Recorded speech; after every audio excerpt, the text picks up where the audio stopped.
The Horrible Gamers podcast may contain content not suitable for all ages. Listener discretion is advised.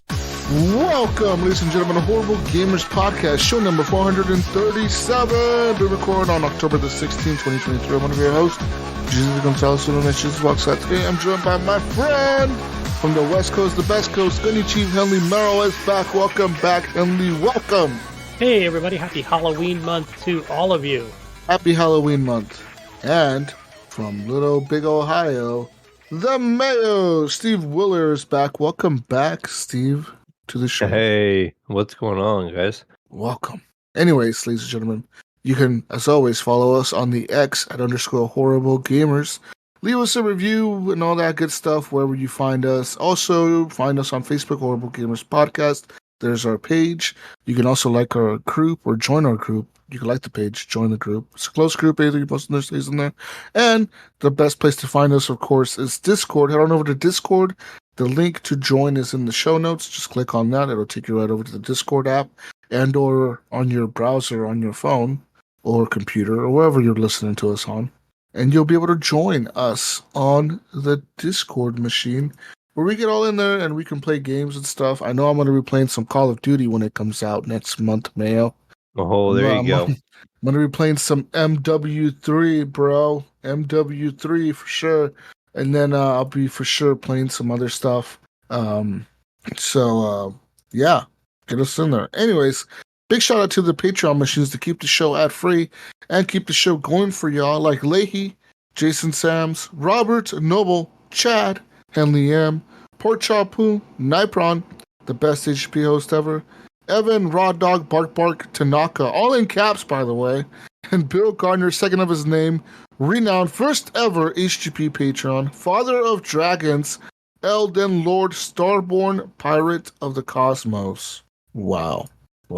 It's quite a title there you got. Yeah, it is. I was just thinking that. Lord of the Cosmos. I like it. Wow. I mean, it's a lot of When do stuff. we put that on his mailing address? Puts all that. Puts it on everything that he signs on his driver's license. That's what it says. Yeah.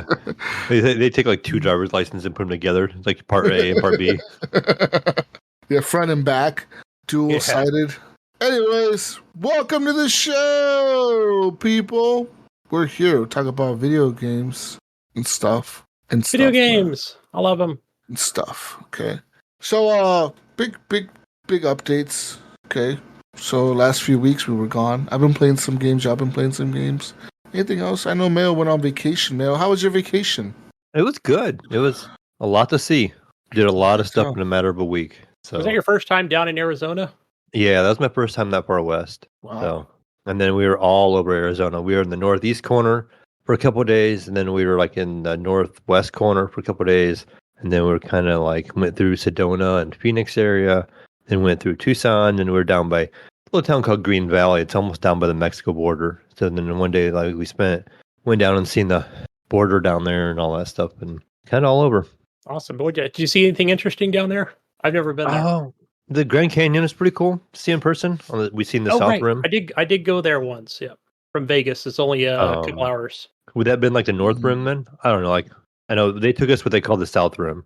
Yeah, And they I said guess it it's would be in not the as south. It's only deep as the North Rim, I guess. But I don't know. Whatever by the Hoover Dam is whatever I've been to. Yeah, it was like only less than 2 hours from the Hoover Dam, and the Yeah, it's Hoover like Dam right from by Vegas is like what, an hour? So An hour, still pretty maybe close. 2 Yeah, hours so- at most.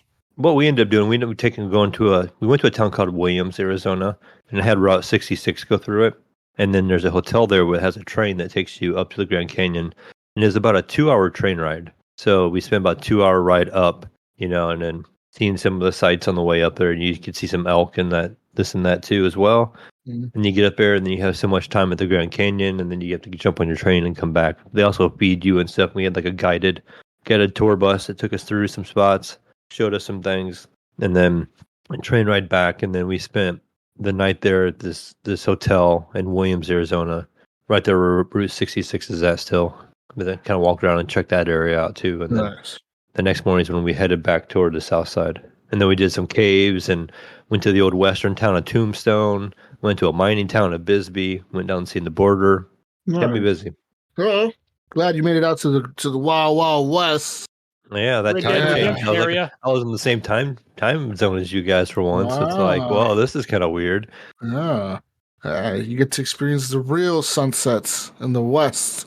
Yeah, The real sunsets over here. Mm-hmm. Yeah. we didn't get to see too many good. Like the last day we were there, we seen one good sunset, really. But Yeah. That's right. That's right, Mayo. It's the real West. Mm-hmm. I tell you what, though, I haven't gotten to yet. But you know what it's made me want to do, Jesus? Play Red Dead. I Yeah, bet. yeah. I I don't know. bet. Everybody's You been Red know, Dead going through Dude, looking at Arizona. I went to Micro Center yesterday with my boy, and I ended up buying like a graphics card and stuff. Mm. And then my boy had a friend come along with him, and he bought a pre-built computer. And we were Ooh. looking at the pre-builts, and they were running right. And one of them was running a video of Red Dead 2, and I'm like, Nice. "Fuck, I kind of want to play that." So Yeah. good. So and I bought a new graphics card as well. So I wanted to kind of play some What Red you Dead on get? the new graphics card. I ended up buying a 4070 Ti. Okay. That's what I want. Kind of like it mid-range, it's not a 4080. I would rather had a 4080 or 90, but the price range difference was quite a bit. So I was like, all right, I'm just gonna settle on How this much one do for those now. run for? Like 600-700? No, the one I got was 850, Damn. Yeah, that's and what I then saw on Amazon. the cheapest 4080 they had was 1100. So Can't believe it. GPUs are so expensive, man. yeah, they're still pretty pricey, but That's kind of wild that there's still that much. and the only reason I pulled the trigger was my son wanted to upgrade. What 'cause model he- is it, Mayo? Is it an I would have to look MSI? up. I forgot. It's An a Asus Tough Edition. Nice. I'm Yeah. gonna look him It's up right the- now. See if I can It's find the you a better. overclocked one. What's that? The 3-fan. Let me see if I can find you a better deal, Mayo.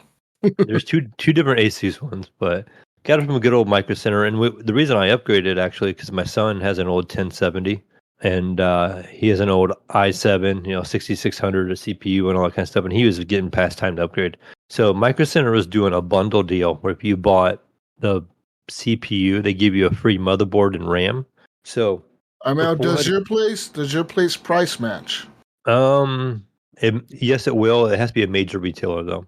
Is Amazon considered a major retailer? If it's actual Amazon, yes. All right, let me look it up. They're the seller. It is being sold by Amazon. Ships from Amazon. Yeah. Found you a good deal, Mayo. I'm gonna save you $150 right now, Mayo. Oh, nice. Is it Wait, $669 on Amazon? Is it the same one though? That's what I'm curious about. Yeah, Asus Tough 4070. There was two different ones that the store had. One was eight. Oh, this is not a TI though. Oh, I have a Ti. Oh no, this is just a regular one. It's the same one you have, but the regular one, I guess. Not the TI. Yeah, and that was about a $200 difference here at Micro Center for the Yeah. regular and the Ti. Yeah, the one you have, they're all $850. The cheapest one that I see is on something called B&H Photo and Video. What the fuck is Yeah. that? Oh yeah, I've seen that company. They sell graphic cards. Yep. They have some It's stores too. $789 there, Brick and but mortar. on Amazon the TI one is $850. Sorry, Mel. I lied to you, Mel. I'm not getting you $150. Might save you $20, but not worth it. Yeah, not worth it. But so we went though. Like I said, the main reason was for my son wanted to do an upgrade, so he bought a motherboard, CPU, and RAM combo for $400. Okay. And so then I gave him my 2080 Super because that's all he had. He didn't have the money to buy a GPU. What did he have before? A 1070. Oh, that's a huge upgrade. Yeah, so he's That's going not even from, like a minor upgrade. That's like a big upgrade. Yeah, and then he got an i9, the newest generation i9 with 32 gig of DDR5 and the motherboard for $400. And then I gave him my GPU. That's a good. And then Ryan, I know his GPU died, so I'm gonna send my old the 1070 out of that is gonna go to Ryan. Label it as something that's not a GPU, so he doesn't get like taxed or stopped at the border. Yeah, like a penis pump or something like that. Label it like grandma's cookies or some shit. I don't know, man. A penis pump. Yeah. Sir, your penis pump is available for you to pick up. They don't allow those up in here in Canada, That's fucking funny. But yeah, man, congrats on the new graphics card. I'm excited for you, dude. That's always a cool. It's a good feeling, right? It's always fun getting like new shit for you. I was jelly. It was a little bit of work. So I mean, not only did I have to 3070 do Ti. do a graphics card, Jesus. Of course, with that came a power supply. I had to replace my power supply because it wasn't the one I had. It wasn't big enough. Yeah. So I bought another power supply as well. So then I had to rip my 850, is that case the open. minimum? I don't even know. 750 was the minimum. 750 is the minimum. Okay. I And don't so, even know what GPU I have on my PC, bro. what power supply or GPU? What I don't even know what I have anymore. What do I have, Mayo? I didn't remember either. Like I had to look at mine and be I like, thought you guys okay, both bought 3080s. I might have a 30. Let me see. you have a 3080 or 3070. I have a GPU. Where the fuck is the GPU? This doesn't show me the GPU. I thought There's you only- upgraded recently, Jesus. Where do I find my GPU at, bro? My PC Just or something go to like display properties. Oh, display properties. I don't even know, man. Fuck, do I not even know what I have? Just opened a fucking browser. All right, here's the one I have, Jesus. I have the Asus GeForce RTX 4070 Ti Pro Art Overclock Triple Fan. Wow, man. Yeah, listen to all those words. Oh, That's bro, a lot of Super words for- Pro Mega Edition, Big Dick Swinging Around Edition. Man, I just got hit in Yeah. the freaking head with that thing. Fuck. I got a 3080. I completely thought I had a 2080. I guess I'm not so hobo. I'm a little hobo. And I almost they had a 3090 there actually for like $600. I almost went with that, but Mm. I want to get the 4000 series because I could get the DLSS 3.5. Yeah. So I am now rocking DLSS 3.5. So of course I'm updating Cyberpunk and getting ready to fire that up again. Start benchmarking that thing and probably getting and playing some of that. Nice. It's going to look beautiful on there. And I have a Ryzen 7 3800X. And I have 32 gigs of RAM. Mm-hmm. Damn right, Mayo. That's right, motherfucker. You. Yeah, I'm hobo, but not that hobo. I'm the hobo here, guys, with the You're old pretty good, yeah. 1070 Ti. Poor Gunny over there. Well, Gunny's super hobo over there. I'm Gunny's, super hobo, yeah. Gunny's on the side of a 7-Eleven asking for change. He's over there playing those rocks over I'm there. I'm underneath the slurping machine looking for nickels and pennies here. You got change? Got spare change? Finding some sticky coins. All right. But yeah, man, I'm excited for you. Definitely one thing that I would suggest you do is go check out Cyberpunk, because Cyberpunk is the one game that I know for sure has all the new features enabled for all the graphics cards, especially the 40 series cards. They have all that shit. They have all the features. Like every feature that you're looking to test, Cyberpunk 2077 has it. They have the AI shit. They have the fucking the whatever the new DLSS shit. They have all of it, dude. It's all in the settings. Like you could turn all that shit on or off and fuck around with it and see how the game runs. I've been messing with a lot of things at once here this last week since I came back from the trip. Yeah. I also picked up an Xbox Series X. Hey, So I got that thing Nice. hooked up like with the OLED TV in there. So getting that set up, and then the audio like it was really nice, because I have Adobe Atmos soundbar and everything. Yeah. So setting that up with the Adobe Atmos, and then getting it set up, and then installing games and all that kind of stuff too. So I was spent some time doing that. So like I had the PlayStation updating some games, I had the Xbox downloading games, I had the PC downloading games. My poor bandwidth was just kind of all over the place. If I didn't know what to think of my provider. yeah. They're like, what's he trying to run from fucking Bitcoin? What's going on here? Yeah, what's this guy doing? They probably got Right. flagged. I got that itch now. It's like I have all these games I want to play. So now I'm like, Jesus, I know Spider-Man's coming up. I'm like, I'm gonna Ooh. re-download Miles Morales on the PS5 and Dude, mess you with that for a have minute. a PS5, don't you? Yeah. So I'm like Well, getting my you have to Spider-Man play, legs bro. going again. You I have to play downloaded- Spider-Man. Yeah, I'm getting ready to buy the new Mario. I'm getting ready to Yeah. You got all this playing shit now, man. playing the new Forza. I downloaded that, playing going back to these PC games Nice. because I got the new GPU. So It's exciting Busy. times over at the Mayo household. Hell yeah.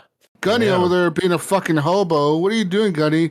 Man, I'm just stuck over here on the old Xbox X here. That's some hobo shit. Just playing the weakest games I can on Steam. Lame, weak ass machines. Whatever a 1070 Ti can run. Roblox. Roblox, Fortnite. Oh, speaking of Fortnite. So, anyways, games that we've been playing. Real quick, I'll touch on some stuff that I've been playing. Last few weeks I've been with the Cyberpunk DLC.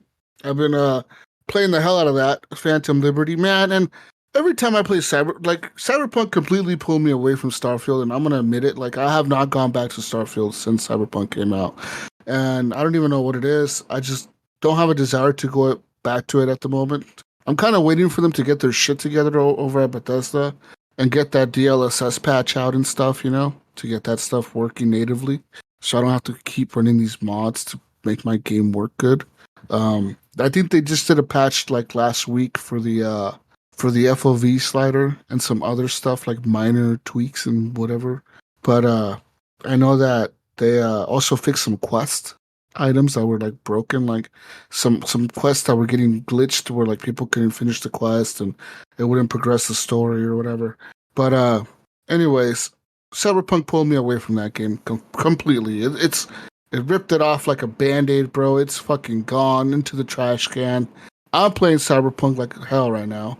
And I fucking love Cyberpunk. I love the new DLC. I love the world Cyberpunk now. Like, it feels more immersive. I don't know what it is about it. I don't know what really they changed in all of it, but it's just like minor little details. That game is so good looking.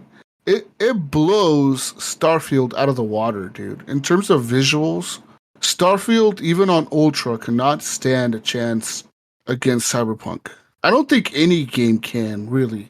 I think about the only game that could probably look as good as it right now might be Red Dead Redemption 2. Because that game looks fucking incredible as well. But I don't think many other games can hold up a candle to fucking to Cyberpunk, man. Because even playing it yesterday, I was playing a mission where like all I did was go talk to this chick who's like, she's part of the DLC. She's part of this group in the DLC or whatever that you're helping out or whatever. And they're like secret agents or something. Some like secret spies or agents for the government. And you're helping them out and she tells you to come visit her at a bar. And all you do for that stupid little side quest is talk to her for like 5 minutes. She's drinking and you're talking to her. And she's telling you about like her hopes and dreams or something, right? Just some like immersive side story type shit. But sitting there, like, I was looking at it and sitting there and like they were sitting at a bar, V and her, the character that you play as, and just seeing the details of the character was insane, dude. Like the skin, if you look at her skin, you can see the pores in her skin on her face. Like you can see the little dots. You can it's like very fucking detailed, and her hair is very detailed. Her clothing, I'm like, holy fuck, she looks like almost real. You know what I mean? Like if this was a little bit more like, I don't know, if the lighting was a little bit different, I don't know what it was, but this looks fucking almost realistic. Like you could fool a boomer into thinking like the video like this was a real person. I could almost guarantee that you could. Minus all the cybernetics on them. Yeah. I'm sure you could fool like a old person that this guy is real right here. Like this person is real. They're talking.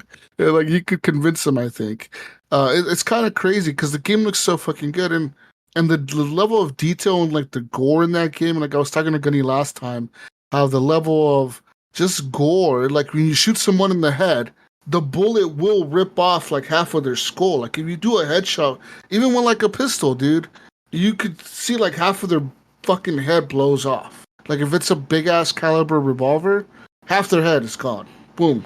Half their head's gone. Shoot them in the hand, their hand is gone. If you shoot somebody with a shotgun up close, you can rip off their legs. Just shoot their legs off completely. Like their arm or half their torso. It's fucking nuts. I'm like, holy shit. And just the details in the game, like little details when you're driving a car, how the interior looks on each car looks fucking cool. And the world when you're walking around, like the trash on the streets, the way the wind blows, the way the rain comes down, the puddles, the lighting, the reflections, all that stuff is really well done in Cyberpunk. And I could see why NVIDIA has this game be the game that has all the settings. I could definitely see why they're doing it because it probably is the best fucking looking game out there. You know what I mean? Mm-hmm. It really is. Is that on Unreal 4? No, that's on that CD Red engine. Oh, their own engine, yeah. Yeah, isn't it called the Red engine or something like that? Something like Red I don't remember engine? what it's called. Something Red. I think it's something Red engine or Red something. But yeah, they're moving to Unreal Engine 6. Which one is it? 6 now? 5, I think. 5? Right? Is it 5, 6? I don't know. Whichever one it's at. They're moving on to that one for their next games, they said. But this game looks fucking good. And I kind of like the only other game that I could compare it to really is Red Dead Redemption 2 on the PC, where I've seen this much detail and intricate, like little details on people's clothing, on the, like in the shelf of a store, the way the windows, you can break out a window in a store or a building or whatever, like just, it's like little details that matter. And I think Starfield just lacks a lot of them. Yeah, it has details in terms of stuff like story and shit. It's there. But the intricate little stuff, it's not there like in this game. And Especially just at the eyes in Starfield. They just get me every time. Yeah. They just I was stare at talking you. to, People are just staring at you, waiting for you to respond or answer your questions, and they're just like staring. yeah, like I was noticing that like last night too. Yeah. I was playing that little stupid side quest, and the way the chick looked over at you and like her eyes are moving, but she's blinking and shit. And, like you're like, God damn, like that shit looks real. Like Jesus, that's why a guy at work, he's a PlayStation fan, He goes, "Oh, you mean Stairfield?" Starfield. Stairfield. Yeah, I've heard that one already. Yeah. I said, "Yeah, I'm playing that one." Yeah, I got to say, like, I really do like the lighting in Cyberpunk a lot more. I mean, in the details and everything in it. It's awesome. Yeah. Anyways, besides all that, man, I've been playing other stuff, of course. Battlefield 2042. The new season is out, Dark Creations. And this season, actually, I bought the Battle Pass because I like the skin that they have at the very end, and I want to get it. It's a skin for Pack. That's the chick that has she has the sensor thing that could scan people through walls or whatever. And it's a very cool looking skin that you get for her. And I want to get that skin. The new map is a lot of fun, dude. It's called I don't know what the hell's the map? I don't even know what it's called, but it's almost like Operation Metro. Have you ever played Battlefield in the past? Operation Metro is like a long map. It's it's a subway station and you go through the tunnel, but it's like a long map. And the objectives are like in A, B, C, or like when you play Rush or whatever, you're pushing the enemy back, and it's really cool because you're in a tunnel, so it's really hard to like push the enemies back. The fights get pretty intense. This map is almost the same way. It's a long map, and I'm playing. What I play is, of course, that breakthrough mode. So you're pushing the enemy back from objective to objective.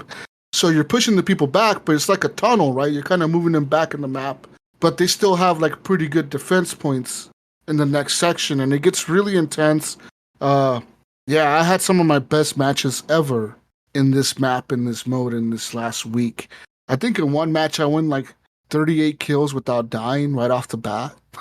Like right off the bat in the beginning of the match, dude. I had 38 fucking kills. I was just fucking lighting them up because the way they spawn and they have to come through this tunnel. Like there's like a fucking 3 ways to come out, and I was standing in one of the spots, and I could just see everyone coming out running, dude. And I was just lighting up headshots, just with like a fucking light machine gun, and I was just fucking lighting it. I was throwing like those. I was throwing down those motion sensor things, so I kept scanning them and getting me points. Dude, I got like 30,000 points of XP for that match. I ended up with like... Every time when I play with you before, you were always getting points. I'm like, Jesus, over there with like 8 billion points. And yeah. I'm like, what are you doing over there?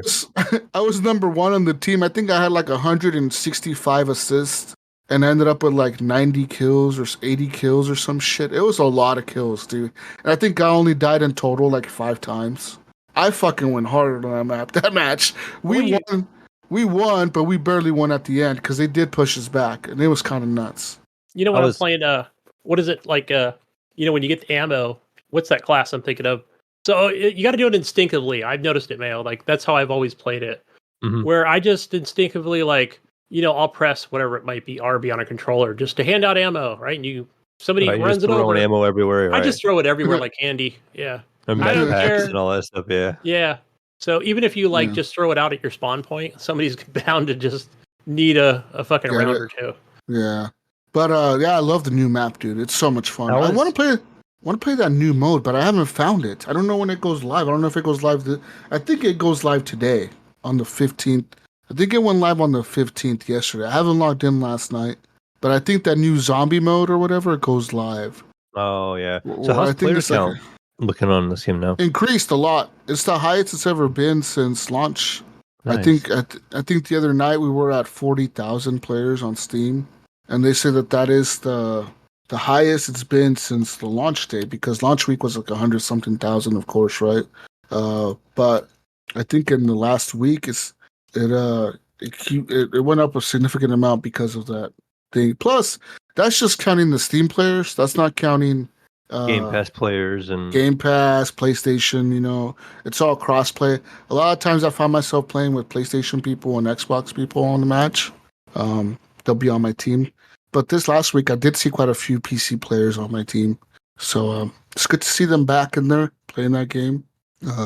So yeah, Battlefield 2042. Check it out. And the skins are kind of cool. The new ones they have for this season, they're all very like emo style kind of skins, like gothic, almost like I don't know. It's just because it's Halloween. I'm assuming they're going with like the dark look or whatever to all the characters, and it's fucking cool looking. I like all the skins, but I think I'm gonna waste all my battle points this season just on skins or whatever. Because I have a lot of battle points because I had those 4 season passes that were free in the beginning because I bought the Ultimate Edition.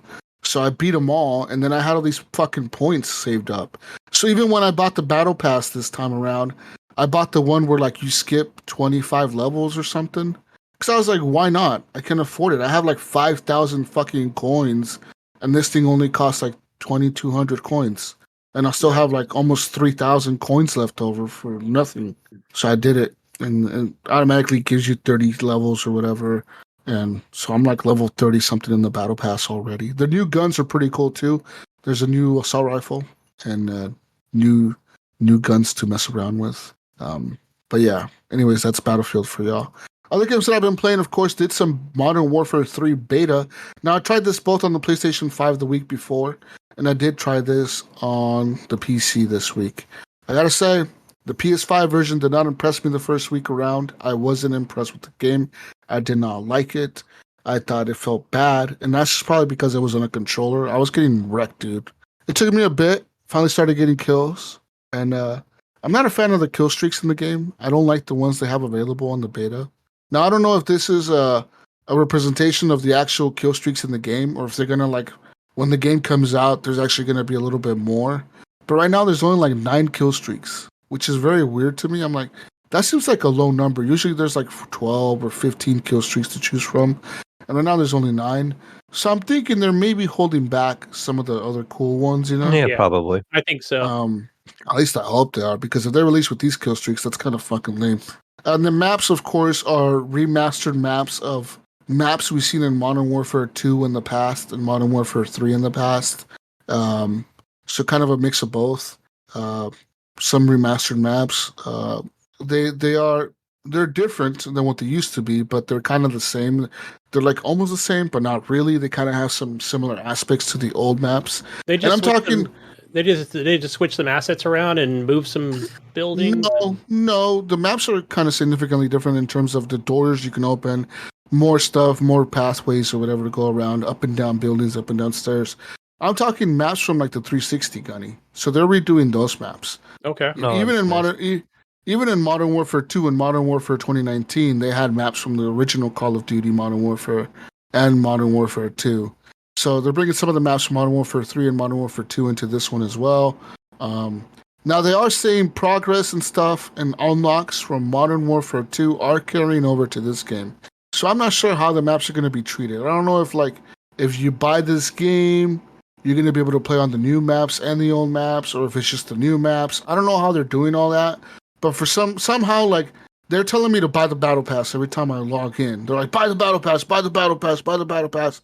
And I'm like, I don't want to buy your Battle Pass. Fuck you. This game's about to die. You're about to move on. Yeah. And they're like, no, we promise. You buy the Battle Pass, all the Battle Pass stuff carries over. All of it. And I'm like, all of it? And they're like, all of it. All of it, Jesus. We promise. Let's do it. And I'm like, no. Show us the money. They're speaking to them. They're trying. They're know. Trying. They know. They know how to get me, but I'm like, no, I don't think so, guys. I don't know. I don't need it, okay? And they're like, but you do need it, Jesus. You need it. And then, anyways, play Modern Warfare 3 on the PS5. Didn't look that good. I did not like the way it looked. It looks kind of, whatever. I mean, you're playing in 60 FPS, right? That could also be the PC gamer. Yeah, that could also be the fact that I'm playing on a console.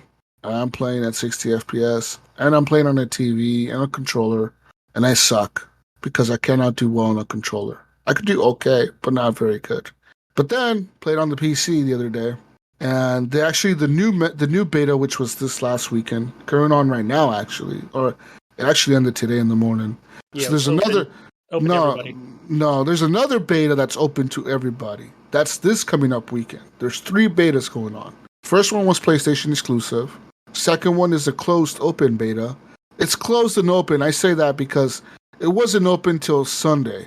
Yeah, Sunday was open to everybody on Xbox or But just next weekend, this weekend coming up, this Friday, it's open to everyone no matter what. You don't have to pre-order or nothing. It's open from the beginning to everyone. So I'm hoping to bring even more maps to this one. First one only had 2 maps on the PlayStation. This new one had 2 different maps, like 3 different maps, I think, or 4 of them.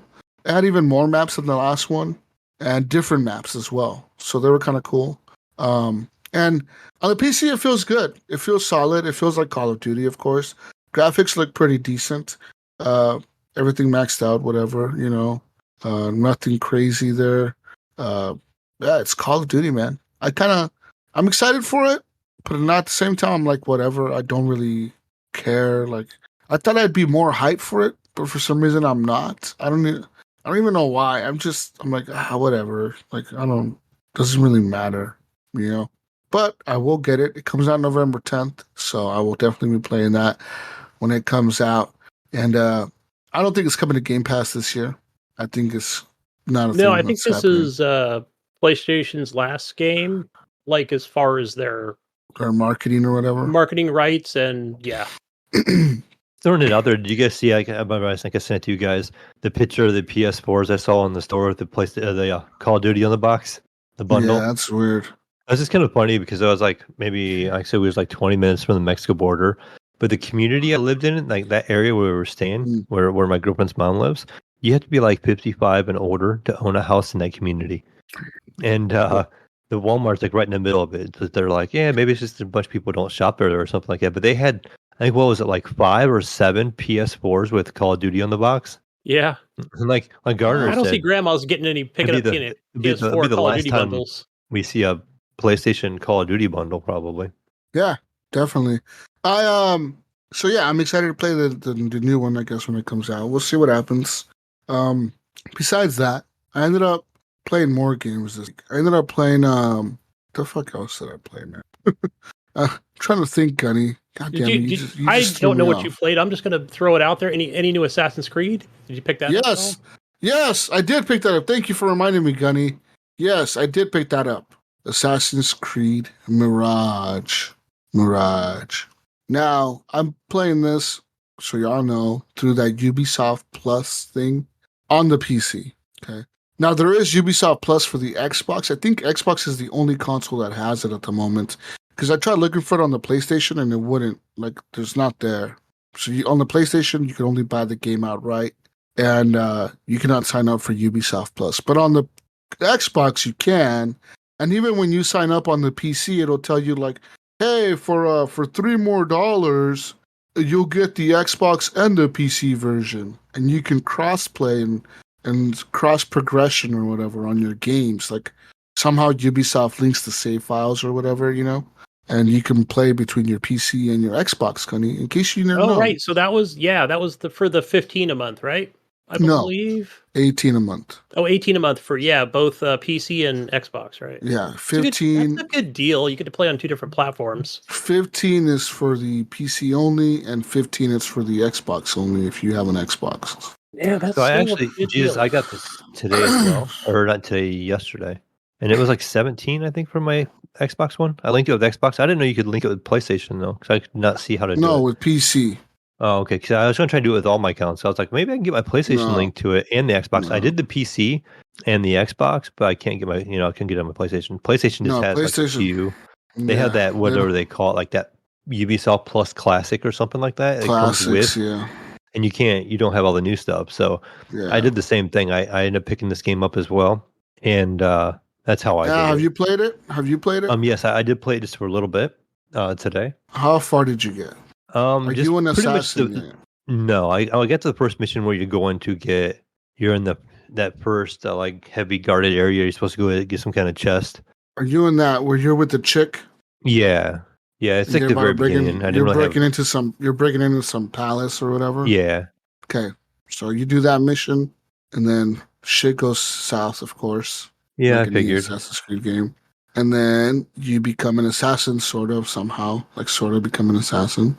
I like that part of the game. It brings me back to the memories of playing Assassin's Creed 1 and 2 and 3 and Brotherhood and all that shit with Ezio. And I thought that was cool. But I don't really I don't know what to think about this game. I don't know if I like it or I don't. I don't really like it, but something about it makes me want to play it. And I don't know if it's just nostalgia, if it's I don't know what it is. Yeah, I'm feeling a lot like it's like the old game, like just the It's original, and very it just old. It's like very like old mechanics. Like take all the new shit you learn from the new Assassin's Creeds, like Origins and Odyssey, and throw that shit out the window, man. I I'm This gonna, is I'm gonna some ask old this shit. because I haven't picked this game up yet. But I mean, are you controlling any ships at all, like a Black No, Flag situation? It's all in Baghdad, is that correct? you're on ground. You're on foot. Yeah. Any more questions, honey? Um, no, like so the only like videos I was watching because I've just been playing like I've just been on Starfield, right? Where I'm like, I don't need any new games. I'm just gonna play that in Forza. But I do want to pick it up. I've been, like I said, when I do like watch Twitch or something for a game, I'm gonna pick up, especially like an Assassin's Creed. I know I'm gonna pick it up. I own all of them. I But say yeah, I've just don't. been watching like I think the mechanics look really good. Like from watching the Ubisoft streamers Uh, Twitch but again, he no. was like just going after collectibles, not doing any story stuff, which I can watch longer. I'm like, okay, how's the story? It's typical shit, man. You hide in a bush, you stab the guy, you whistle, the guy comes over, you stab him in the neck, he falls into the bush, you whistle for the next guy, he does the same thing. And it's typical Assassin's Creed. Now they have like a new thing going on in this one where like some of the missions aren't like really like readily available to you. Like so you'll have a mission, right? When it pops up mail and it'll say like, okay, we gotta find this guy. But we don't know who he is. But rumor has it he likes to hang out at this market area. So then you like it says investigate. So you put a marker down, it sends you to the market area, you head over there. And now in the market area you have to walk around and try to find clues to like who the fuck this guy is. So use you like might you got hear use like your focus mode or whatever they call it. the eagle vision bullshit. Yeah, Yeah, you Eagle use Vision. that. And then somehow like you'll hear somebody talking like, oh, I heard whatever. Muhammad is over here fucking doing whatever. And you're like, oh Kinda yeah. like a hitman. And then you go and you talk to that guy and you're like, hey, I heard you talking about this guy. Do you know him? Oh yeah, I know him. I'm his friend. Where can I find him? Oh well, he usually hangs out by the bathhouse or something. So then you go to the bathhouse. And now at the bathhouse, you're like, okay, I gotta find this guy. And then you go around and maybe you find another clue. Oh, now you found another clue. Now you found like a letter or a note or something the guy left. And now like, oh, okay, now I know this guy's gonna meet this guy here at this time. So I gotta go there. So then you head over there and then whatever, and then you finally catch the guy or whatever that you're trying to find. And then you may have to assassinate him or you may have to interrogate him or whatever. But yeah, so it's kind of like that. I like that kind of like that aspect of it is kind of cool. Like kind of like being a detective type dude or whatever, It's kind of cool. But like it's not the best. It's not the best game, Gunny. All right. So I'm gonna tell you that I wouldn't suggest for you to buy it. I'm gonna tell you to Ubisoft get the Plus. Ubisoft Plus. That way you can play the crew as well. Oh yeah, I do want to play the new crew. I didn't like the I last should one. I should but play from it. what Mayo says on the new one, Yeah, I and mean it's available on there. and YouTubers are saying this one's actually really good. So yeah, this game it is actually not a full. I don't think it's a full price like game. And what I mean by that, I don't think it's $70. I think on the PlayStation I saw it for 60. Like the standard right, game is yeah. 60. So it's not I really did see it for $60. it's So not it's a not the full 70 price. it's not a $70 game. It's a $60 game. So it looks like I've had it in my cart all week. I just haven't. it looks like a pulled the trigger $60 on it. game. Like I said, don't do it, Gunny. Don't do it. I'm telling you right now, you're gonna waste your money. You're not even gonna beat it, bro. So just if you really want to just try it, just pay the $15, save $45, and play it for a month, and then you'll never play it again. So you'll be fine. That's what I'm going to suggest to you. Hey, if I guess here's the other thing. If I love it, right, and I really like it, I'll just make the purchase and cancel my Ubisoft Plus. Yeah. Yeah. Consider it a good trial run because you get to try the whole game. It's not even like a demo. You try the full game with all the features, and it's the ultimate edition of the game. So if you have like any DLCs or whatever, it comes with it with that Ubisoft Plus shit. Anyways. What kind of sold me on that too, quick, Gunny, is I know you're kind of on the same page as I am about this. Is you can also play the Crew Motorfest on there. I mentioned it to me. Yeah. Okay, yeah, that's the wait for a second, but yeah, so you can play both those games, and that's what I'm excited for. Like, I was hoping to play that in the PlayStation. Remember, Jesus, I was saying how I was impressed, with the audio coming out of the controller. But I'll probably play it on the Xbox now that I have that in the living room. And pro tip, bro. Pro tips. Use your PlayStation controller on your PC. Yeah, I thought about doing that. Yeah, there you go. I might get better frames on it anyways now with this new GPU and stuff. So yeah, way better frames. I just like playing that OLED sometimes, that better black, and I don't have an OLED monitor like some people. Yeah. I see I'm not so hobo. Yeah, Mayo, what's up now? Yeah, that's all you need, Mayo. I got frame rates. I got frame rates over here. How many hertz is your monitor? No, I'm kidding. I got 175, motherfucker. No, yeah, what's up? Not enough. Oh yeah, what do you have? 300? 280. All right. Okay. How many have you seen on? What's the max you've seen on there? On this? Yeah. What's the max? When my son plays CS:GO 2, the new one, it's about 500 frames. So. Damn. But that's like on low settings, at 1080p. Yeah. He cranks everything low. He cranks it down low as he did. He's like, I don't care about visuals. He's all competitive shooter. He's actually. I saw a video the other day of the visuals in that game on Ultra. And that game was actually really impressive on Ultra, dude.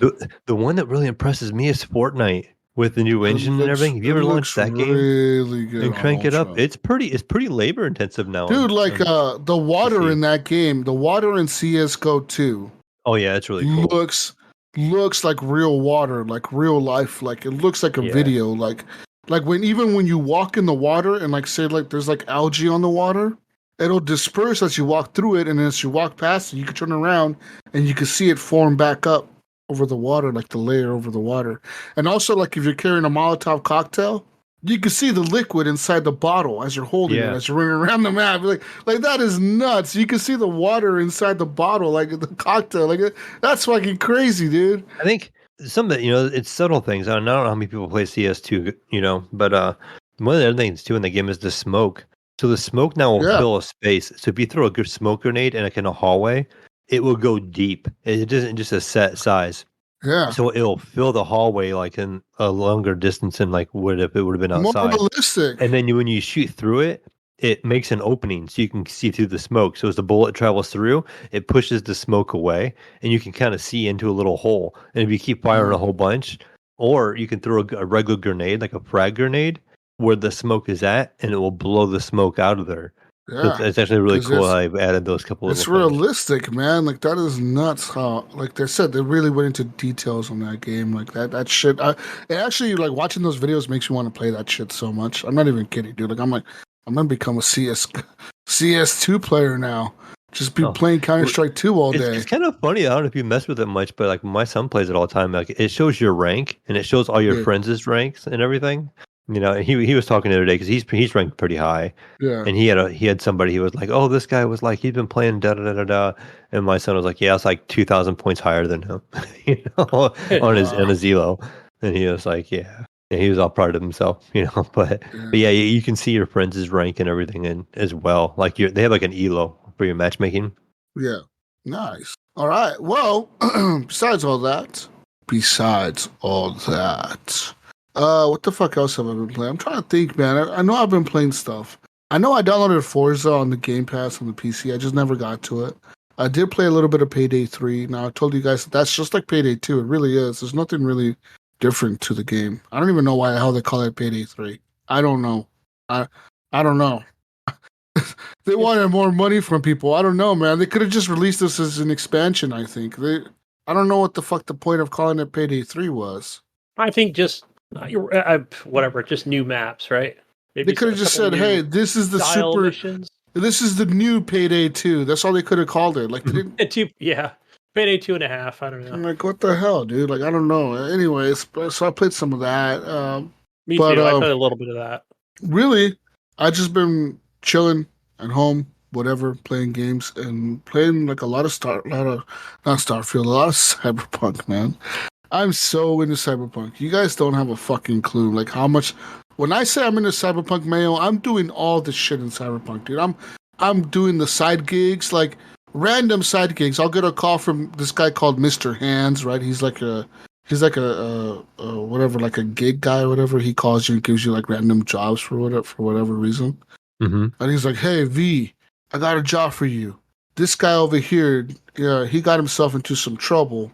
Go pick him up and escort him out of the club for me." And all of this is that. You just drive up to the club, you walk in, and you're like, hey man, who are you? Mr. Hand sent me. I'm here to escort you. Okay, and it could be as simple as like an easy mission, like nothing happens, or it could be like some crazy ass shit where you're going through a building and fucking shooting 50,000 bad guys to get to a guy that's jacked into a computer and he's in the fucking internet doing some crazy hacking shit, and you gotta jack him out and fucking throw him in the trunk of a car and get him out of there, you know, like all fucking super fast and shit while people are shooting at you. It is nuts. It is nuts, Mayo. There's also a really cool new car in the game that's a tribute to Ken Block, the guy who did like all the stunt driving. Hooligan? Yeah, so there's actually a hooligan car in the game. So you can find it. It's like a hidden thing or whatever. I just fucking went to the area where I fucking Googled. I was like, I'm going to drive there. The car's just parked there. You find the keys next to the car, kind of. And the car is pretty fucking sick, dude. It's like a coupe. It almost looks like I would say like a Charger or something, but it's like all like armored out, and it has like the Hoonigan logos and shit on there, and it has like a number 43 on the back, and it has guns on the front of the motherfucker. Like you could press the button to pull out your guns, and the front of the car like some lasers point out, and that shit fucking wrecks cars, dude. It like fucking destroys them so fast. I'm like, this is fucking sick, and the car sounds awesome. When it's revving up, it sounds like a badass fucking. It sounds badass. It's shooting out fire and shit as the gears are changing. It's fucking sick, man. I shot up a bunch of cops with it. That's what I did.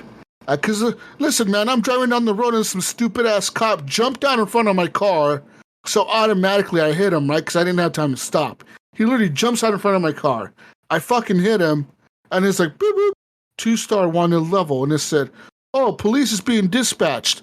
So looking at the cops coming, I'm like, fuck these cops. I got guns on this car, dude. I fucking made a U-turn on that car so fast. I fucking shot them up, blew them up, blew the other cops up. And it's like, oh, level 3 initiated. Whatever, more backup incoming. And then it said more cops. I blew them up.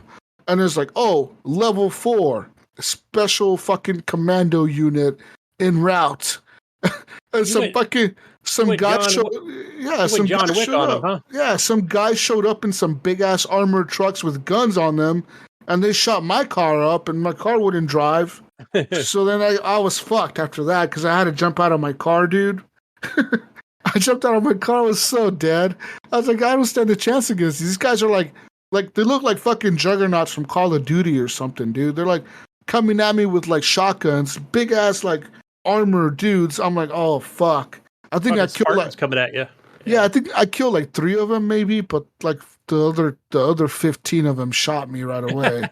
Yeah, I mean, I didn't stand a fucking chance. I'm like, yeah, well, I died. I guess I need better skills, I guess. But I got a new skill for one of my perks or like my augmentations in that game, and it's like when you aim your gun, like the first 3 seconds, time slows down. So like you're moving in slow motion, and you can aim your gun really fast at people in slow motion and like fucking shoot them all in the room. But they're in real time. So like you're like John Wick when you walk into a room full of bad guys. You just go in there slow motion real quick, boom, boom, boom, boom, take everybody out, and then it's like, oh, there's nobody left standing. I'm just alone now. All by yourself. All by myself. But I fucking love that game. Cyberpunk is the best game in the last 3 years. I won't say in the last decade because I really like Red Dead. And Red Dead really was my favorite game of 2010 to 2020, I would say Red Dead Redemption 2 was my favorite game, dude. I played that game so much. I played that game like almost 3 times all the way through. You know that? Damn, Wow. was it 3? Jeez. And I just go in there sometimes just to like walk around the map. That's all I do. Just walk around the map. I might have played more online because that was, I don't know, it was free or just, some places. I played a lot of it too. I own the game, so I was able to play it, but not on PC. And the new the characters in Cyberpunk, the DLC, Idris Elba or whatever, he does a really good job. He does a really good job. And like I said, you could fool a boomer, man. That guy looks like he's really in the game. It looks like a movie. It looks like he's there. Like he's there, Mayo. He's in your house. He's in your living room on a movie. Oh. Okay. Yeah. And I heard that rumor has it somebody's working on a Cyberpunk live action thing. I think it's Netflix, dude. Now, let me tell you something. After watching that other show, remember that show with the guys that could transfer bodies? That was like a cyberpunk style show on Netflix. Altered Carbon. Altered Carbon. Remember the first season of that where it was kind of like a cyberpunk world, kind of in the future? That's what it reminded me of. It was really cool, right? Now, dude, if they could make a cyberpunk game, like a show in that setting, in that world, like with that type of visuals and keep it with the cool character, I'm fucking in, dude. I'm in. I'm all in for a cyberpunk show. Yeah, because if I remember, even that first season, the main character, they had augmentations on their Yeah, they had augmentations. They had the AI guy, the hotel AI guy or whatever. They had the turrets that come out the walls and shit. Yeah. They had all that cool shit. So yeah, why not, man? You know, that's cool. But that's all I played, man. That's all I played. And I really want to play that one game. Lords of the Fallen. No, what's it called? Alan Wake 2? No. It's coming out next week, I think. Contraband Police. The Endless mode is not available. Oh, yeah. My son's like been playing that. I want to play some of that. That's like the Papers, Please game, but like the 3D version. But now they released the mode, Mayo, that's endless. So you can like rank up to like commander or whatever. Mm-hmm. Like you rank up your career or whatever as a cop, and then you get better unlocks for your base and shit, and like can hire other cops and do other shit and do whatever you want, pretty much. I kind of want to check it out now because people really like it. So I want to do that. But of course, man, you know this weekend, Mayo. You know what I want to be playing. Oh, yeah. You know. Spider-Man. Spider-Man 2. Fucking Spider-Man. Yeah, bro. I know. I got Tell me. 4 more days. We have 4 more days. I'm torn because it's like I plan on buying both Spider-Man and Mario. Like the new Mario looks really good too, I think. Spider-Man. Yeah, I think the new Mario looks good too. Spider-Man. I'm definitely gonna get my Spider-Man in, but I Spider-Man. think we'll get some Mario in too. Like I said, Mario's gonna be some good fun 2-player action. Some couch co-op with the kid. Speaking I'm of also couch building co-op, a PC for him this weekend. So speaking of couch co-op, so recently I was able to experience Fortnite on an old school Xbox One S, and holy shit, the load times on those consoles, dude. Fortnite Fortnite takes literally 5 minutes to launch. You launch the game, it takes like a minute to start. And then to like start from the game launching to actually being in the main menu, it's like a 5-minute wait. I'm like, how do people, when the game runs okay? I mean, obviously it runs at a decent frame rate and it looks like shit, but I mean, it runs okay. It's not terrible looking, enough for a kid to enjoy, right? But I'm like, God damn, these load times are the worst. I think I just got spoiled by my PC and the PS5 with these fucking fast load times. Like anything longer than a minute, I think it takes forever. Yeah, we've lost interest already. Yeah, legit. Yeah, legit. Like anything longer than a minute, I'm fucking done. I'm like, I don't want to do this anymore. I don't want to fucking play this no more, man.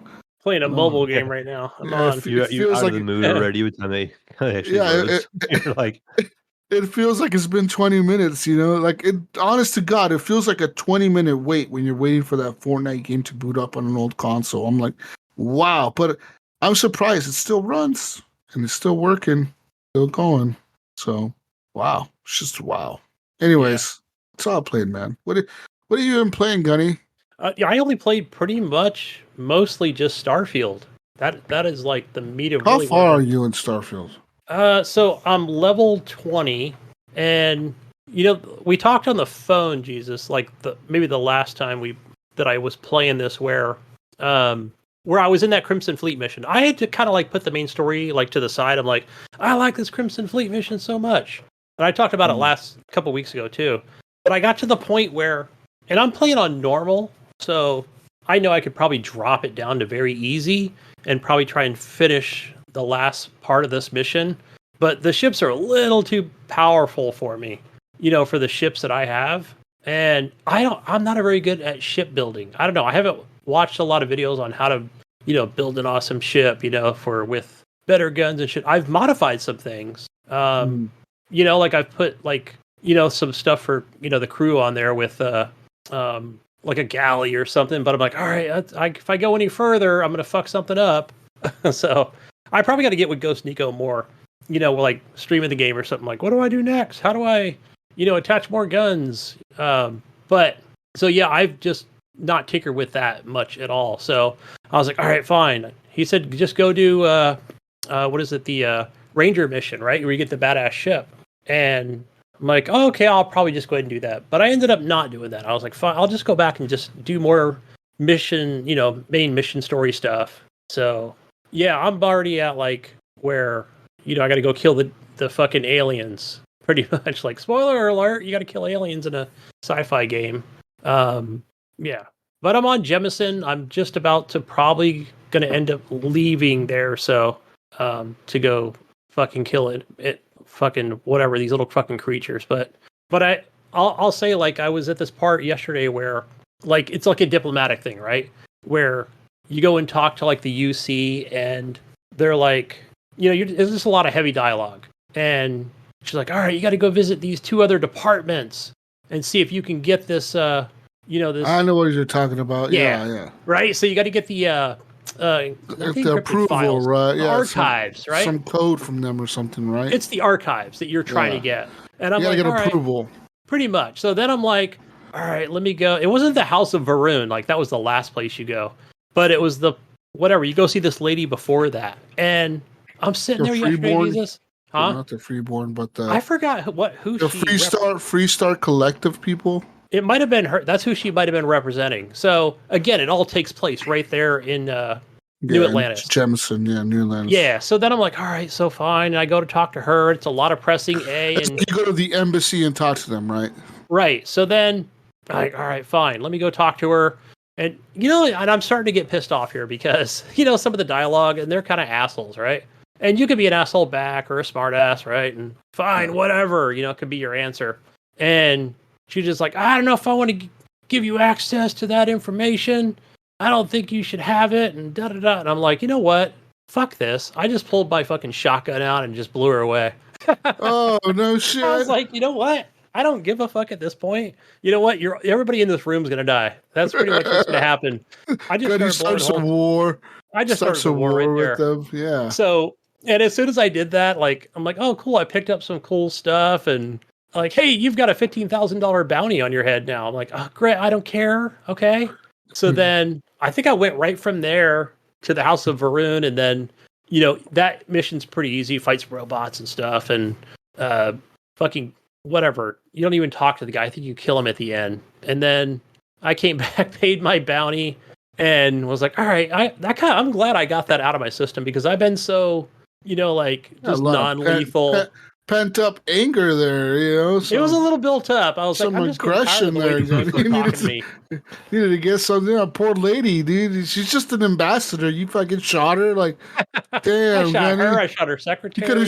You could have shot some bad guys. He's over here shooting all the innocent people in the game. Like, nobody wanted to give me the codes. I'm like, you know what? You don't want to give it to me? Fine. Everybody in this room dies. So then, so I got that out of my system. Went and paid my bounty. It must be like a percentage on the way this game worked. Because I think, I want to say I might have had like 62,000 credits. So it took 15. I don't know. It's probably a percentage, right? The way it seems to work. Because I think the less credits you have, the less money they fine you. I know that one time, just to see what could happen, I went in rage mode and shot the whole city of Neon. Everyone in Neon died because of me. I literally was shooting people for 40 minutes. In Neon, just walking around the whole city, shooting everything that I could see moving. And sadly, some characters couldn't die. They would just go on their knees and then they get back up and start shooting after like, I don't know, 10 minutes. They get back up and start shooting me or whatever. But I shot my super fan guy. I shot him. I shot everyone. I shot everyone, Mayo. And I had like a $1 million bounty on me, dude. It was like insane. I was like, I'm never ever gonna be able to pay that off, dude. It was legit like 1 million credits or something, dude. It was like holy fuck. I just shot everyone, dude. I was shooting everyone for like 30, 40 minutes. I was just walking around, fucking everyone was getting shot. You could do it, right? You could do it. You could just walk around and just lay waste to the whole place, you know? I was like, fuck this. I'm gonna kill everyone in this place. And then all the cops kept coming, dude. They just kept coming. The cops just kept fucking coming out of everywhere. And I'm like, oh, fuck you. You're getting shot. You're getting shot. You're getting shot. And then I reloaded my save. Yeah. All right. Like, so all right. I guess it never happened. And I thought about it too. I thought, should I just reload the save? But no, I'm just going to see what happens. You know what's funny? It's that you shot those people in the mission. That's the beauty of RPGs, right? Because they get so many different outcomes. You shot those people where you still progress your story. And that's your story now. Yeah, I just talked to them. I was just like, hey, look. I need these codes. It's gonna save humanity. Like I'm trying to save your people and their people, and like we need to work together. And they're like, you know what? You make a lot of sense. Here's the code for like the sake of space kind or mankind or whatever. I'm like, yeah. And then the other guy too, the guy in the House of Arun, I shot all the robots and I let him live. I'm like, hey, bro. I'm like, yeah, because you know that. I didn't know you could let him live because I guess since I had already started that firefight and then you go into that place, everything was already hostile, including that guy from House of Ruin was hostile towards me. The robots were hostile at me, but then I had the chick, what's her name, Andreja. I had her with me, right? And she's like, oh, I need to tell you something. And I'm like, what? And she's like, I know this guy. And I'm like, how the fuck do you know this guy? And then it turns out that she was part of House of Varun or whatever. And she's like some secret spy agent from House of Varun who was sent to like steal shit from Constellation or something. And so she's really on a mission to steal all this information and like send it back to House of Varun. But like somehow she's changed her mind or whatever because she's like an undercover agent, right? But she got so involved that she couldn't turn back and complete her mission or whatever. And like I was like, what the fuck? And all this shit came out after we met this dude because he was like, I know who you are. And she's like, I know who you are. And he's like, what are you doing here with this guy? And then she like, all this shit came out. I'm like, what the fuck? She's like a double agent? What the fuck? And yeah. So if it turns out she's a double agent or something, I don't know. I don't know if she's going to betray me later or something. Maybe not. Yeah. And she even talked about, even like in my game before that. So here's a weird thing that happened with mine too. Is, we had that conversation before. I think I kind of went into the council, right? I didn't shoot those people, right? They're okay because you got to keep coming back to them. But I don't know. Andrejas was talking about, I used to be a fighter. I kind of did everything, I hope you're okay with that. I'm like, no, it's fine. You're good. But check it out. So after I was shooting up the other people, like, I don't know. Andrejas like just disappeared. So she never came with me. She got mad. House of Varun. Huh? Well, because a lot of these characters, like I noticed a lot of these. That's what I hate about. That's what I hate about Starfield. Also, is all these fucking pussy ass side characters that are with you. If you shoot an innocent person, they get mad at you, right? Oh, maybe that's why she left. You could kill 1 million bad guys, and they would never bat an eye at you killing someone. But as soon as you shoot any person that's unarmed, or even if a bad guy is surrendering and you shoot him, like that happened to me before, where I shot a guy. I almost killed him. He surrendered, and he was like half dead. And he's like, "Oh, just let me die. There's the key to the thing, and go get it." So I grabbed the key to the thing, and I still shot him. I was like, "Fuck you, dude, you piece of shit." No witnesses. And I fucking shot him. I still shot him, and she was like, and it said, "Andreja is mad at you now," and it said she's left her party or something. Oh, that's what happened. Now she got fucking mad. I wonder where she went. No, I think they just disappear. I think they just leave your game. They just leave.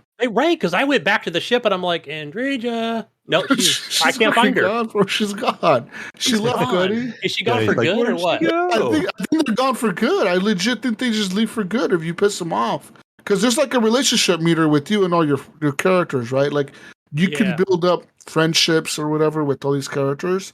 And like I know, like one time I told you that one time I docked a ship, right? And that one ship that they were like lying to me, like oh, it's the captain speaking, but it wasn't the captain. So I docked with that ship and I shot everyone in there. But as soon as I shot the bad guys, my entire crew was mad at me. It said, Andraja left your party. And it said, oh, Samco is now pissed off at you and he left your ship. And it's like, oh, Barrett got mad at you and he left your ship. I'm like, the only one that didn't get mad is the fucking robot. He's the only one that has some goddamn... he's got no feelings. He's the only one that's got some goddamn sense around here. All these pussies out here. Oh, and that robot, I forgot his name, but he makes it very clear when you're Vasco. Like, whenever you go see him, he's like, I'm a robot. I have no feelings. I have no thoughts on the matter. Like, okay, cool. I could just do whatever I want then, and you'll be fine. All right. Yeah, I like how he also like warns the enemies when he's about to kill them. He's like initiating combat mode. You're all about to die. He just starts shooting them and shit. Like, hell yeah. But you know what? Speaking of Starfield, makes you want to play it again. But I'm really so deep into Starfield. I just got to finish this DLC, and I think I'll go back to it, man. Because I do want to play Starfield more. I started to play Cyberpunk, and I'm like, you know what? I'm going to stick to Starfield because I don't know. You know what I mean? Like, I want to stick to it. I want to see how far I can get in it. And but damn, Jesus, like that they both left then because I had another companion. I'm assuming it was a she named Danny. So I picked her up. I forgot what planet, but yeah, she followed me for a while. She's good at weapons. And so then I found, who else? I mean, I found a few others, but Andrea's like, all right, fine. I'll just, and of course, who's the other main character there? Barrett? Not besides Barrett, the blonde chick. Sarah. So Sarah's been on my ship for a while, and I'm like, okay, cool. They all probably left, bro. You probably pissed them all off. He's gonna be by himself.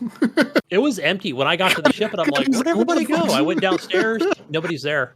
Yeah, they're all mad at you. I think they all left. So I assume, can I just go back? I wonder if you can find them in the Constellation place. Yeah. What's the right? So like right in the there base?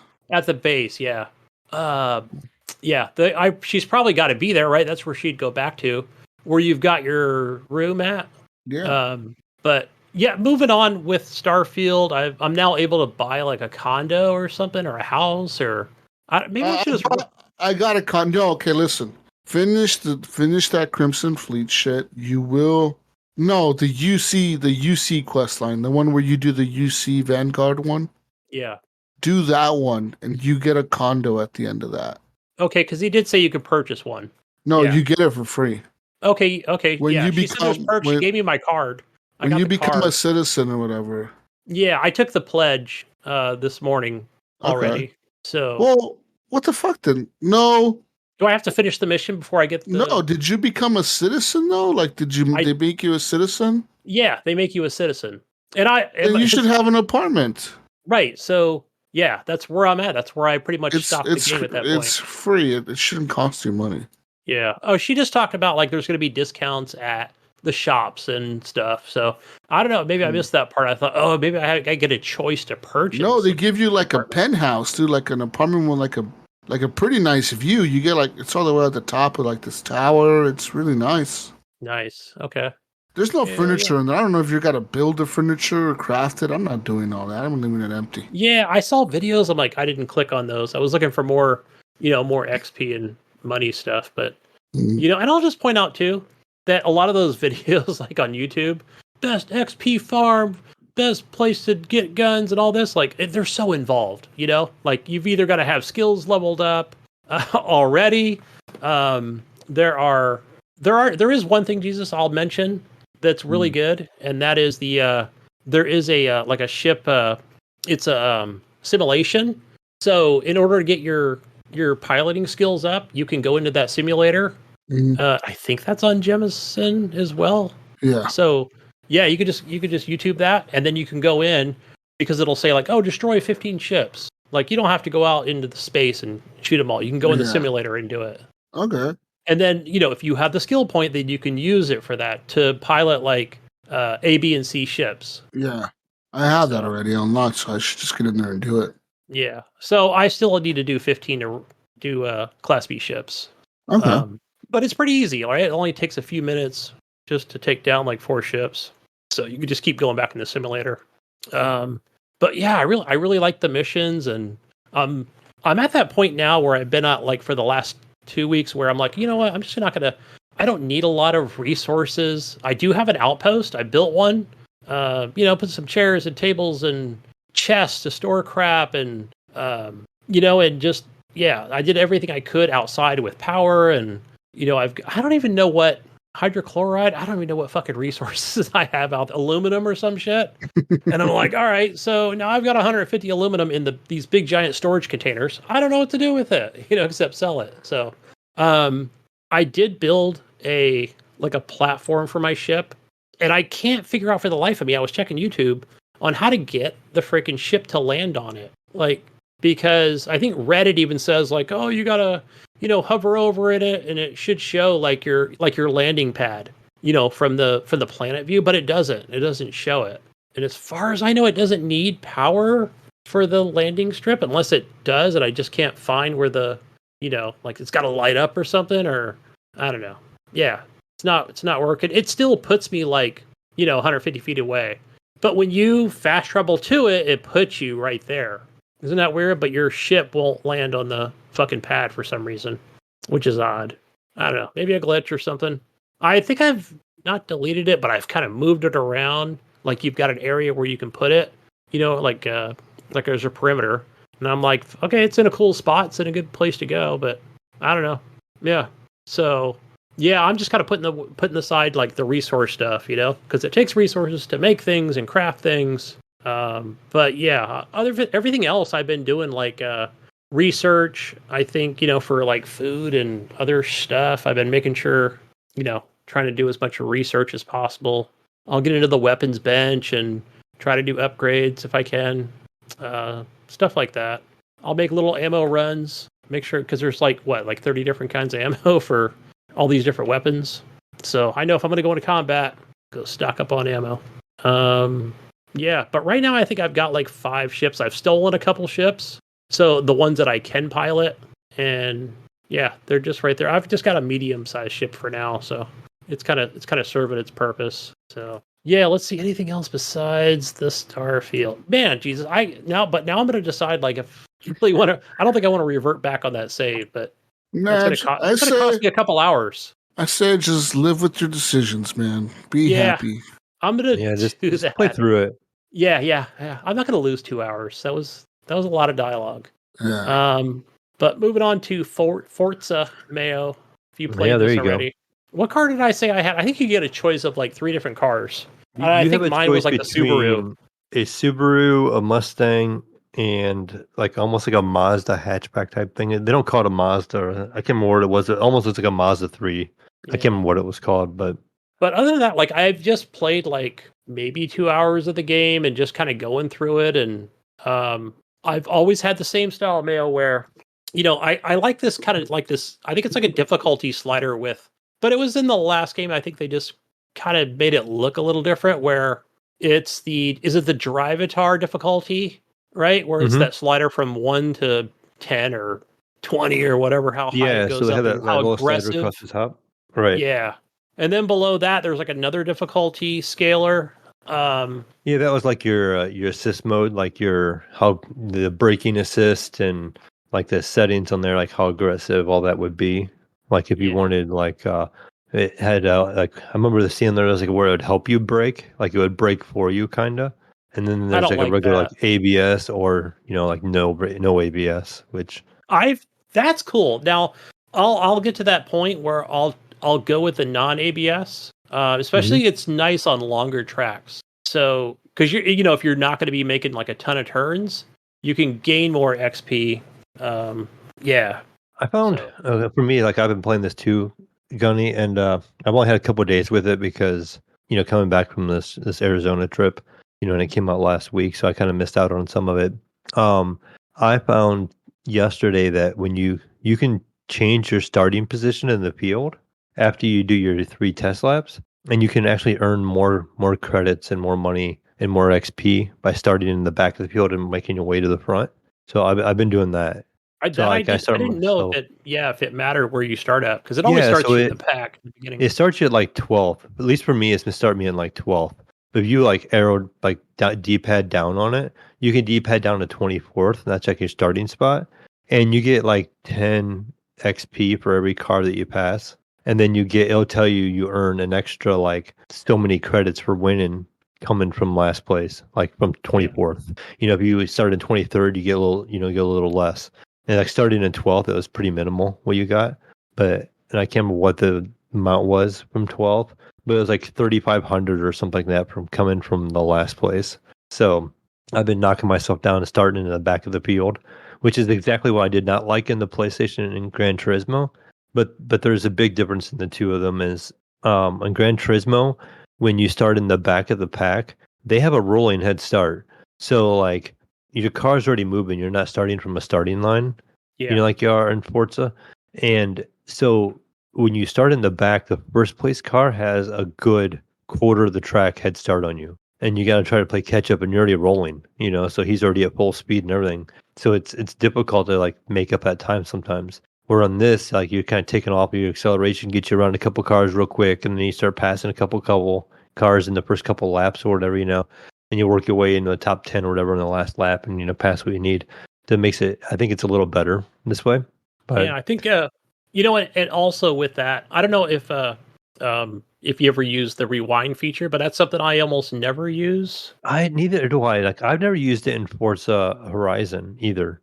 And so I used it like twice over the weekend when I did play. And that was only because it was like a major mess up and I was actually getting kind of tired as late at night. And it was like putting me to sleep. And I just like drive off the track, I'm like, oh, let me rewind. I'd rewind and then I'd fix it, but then I was like, all right, I'm just too tired. I'm going to bed. I wanted to stay up and play, but Only in like I think when when you get more into the game and they start talking about 12 laps, 14, whatever, it goes higher, then I start considering like, okay, I'm probably gonna lose some XP. I'll put the rewind on because I'm not gonna do 12 fucking or more laps if I fuck up on lap 8 or 9. It's like, right. no, that's way too much. But yeah, 3 laps, no, give me the XP, and I do the braking line only. So, because I know, like, I'm already like a little bit into that braking line only before I really start, hitting the brakes. hmm Yeah, but so far, I mean, it feels good, looks good. Yeah, I'm enjoying it. Having the experience, the opportunity to play Gran Turismo on the PS5, and then this, with them being such close competitors, the type of game they're very similar. I really feel Yeah, like I'm liking the way Forza feels. It feels like the cars feel more like planted in the game. I was complaining I had about Turismo. Like if you go to the outside the car view in Turismo, the card almost doesn't feel like it's attached to the track sometimes. It just feels like it's like a floating thing, kind of, and it doesn't feel like it's attached to the track. Where on Forza, it does. It feels like you're on the track and you're going, and it kind of gives me a little bit of the Horizon feel with the rewind feature, and then the camera options, how you can kind of zoom out. I do like how it has 2 in-car camera options as well. yeah, And like for our Turismo only has the one, I think. Like it just shows the dash, and the steering wheel, or it shows like the hood view, and where Forza has more options too when it comes to your view that you're using, and also too if you mess with the options, it has a lot of sliders on the bottom, like your FOV on those views, so you can change the FOV on each one of those views. So like, if you like the inside of the car view, but you find it like zoomed in too much, you can actually roll back the FOV on it and probably have it that's probably a zoomed out PC a little thing. I bit. didn't check on Xbox That was on console. the Xbox. That was me playing on the Okay, One X. all right. So just the one Series X. Sorry, I keep calling it a One X now. I still got that stuck in my head. Yeah. How do you Um, like the new console? Do you feel like you're going to game more on it? I think it will because it's in the living room. Like right now, I'm trying to get myself to play on the OLED a little more. Yeah. It was kind of funny though, because it's considerably smaller than the PlayStation, right? And I was thinking I'd put it on the shelf of my entertainment center, and it's still too tall. Like my shelves aren't very tall in between them, so Yeah. I had to lay it on its side, which looks kind of weird. I'm like used to seeing it stand up, but I do have it on its side. But I'm liking it. I like having the Dolby Atmos because I have that Atmos sound bar from LG, Yeah. and so I have everything enabled on there, and it just I'm enjoying it so far. Like I said, it's a weird mix because I got this new GPU too. So it's like I'm wanting to play PC games, I'm wanting to play Xbox games, I'm wanting to play PlayStation games, and it's starting to get cold here. So it's like that gaming time of year where I'm outdoors less and I'm indoors more. So I'm ready to play. Yeah. But yeah, Forza Horizon or Forza Motorsport, it's been good. I really like the audio too. Like coming compared to Turismo, I feel like the audio is a little better than what Gran Turismo is. The sound when you go over the edge where it's kind of rough, it's like kind of like the I don't know what you call it on the edge of the track. It's got like the stripes. You know what I'm talking about? It's kind of raised. Yeah. Yeah. It has a nice sound coming from Forza Motorsport compared to Turismo, and I think the cars both about sound the same and stuff like that, and they're pretty close to each other, which says a lot for Gran Turismo. Because how old is Gran Turismo now? It's been out for a couple years now, right? Like, Yeah. Yeah. And And I'll 3 even say years that probably. like Destin Legary, who's like the big Xbox schnob on, over at IGN and, does the podcast with Ryan. And like he even says, like, man, he goes, I love both of these games, yeah, They're both there's just some great. And subtle differences, and yeah. they're both pretty good. But I mean, I would, with me having both, I wouldn't think right away like one is any better than the other. They each have their little variances, like the car options, in one or the other. Mhm. The Forza may have a couple different cars than you know Turismo. But I find it funny too because now I have all these racing games to play. Like I'm over here playing Turismo.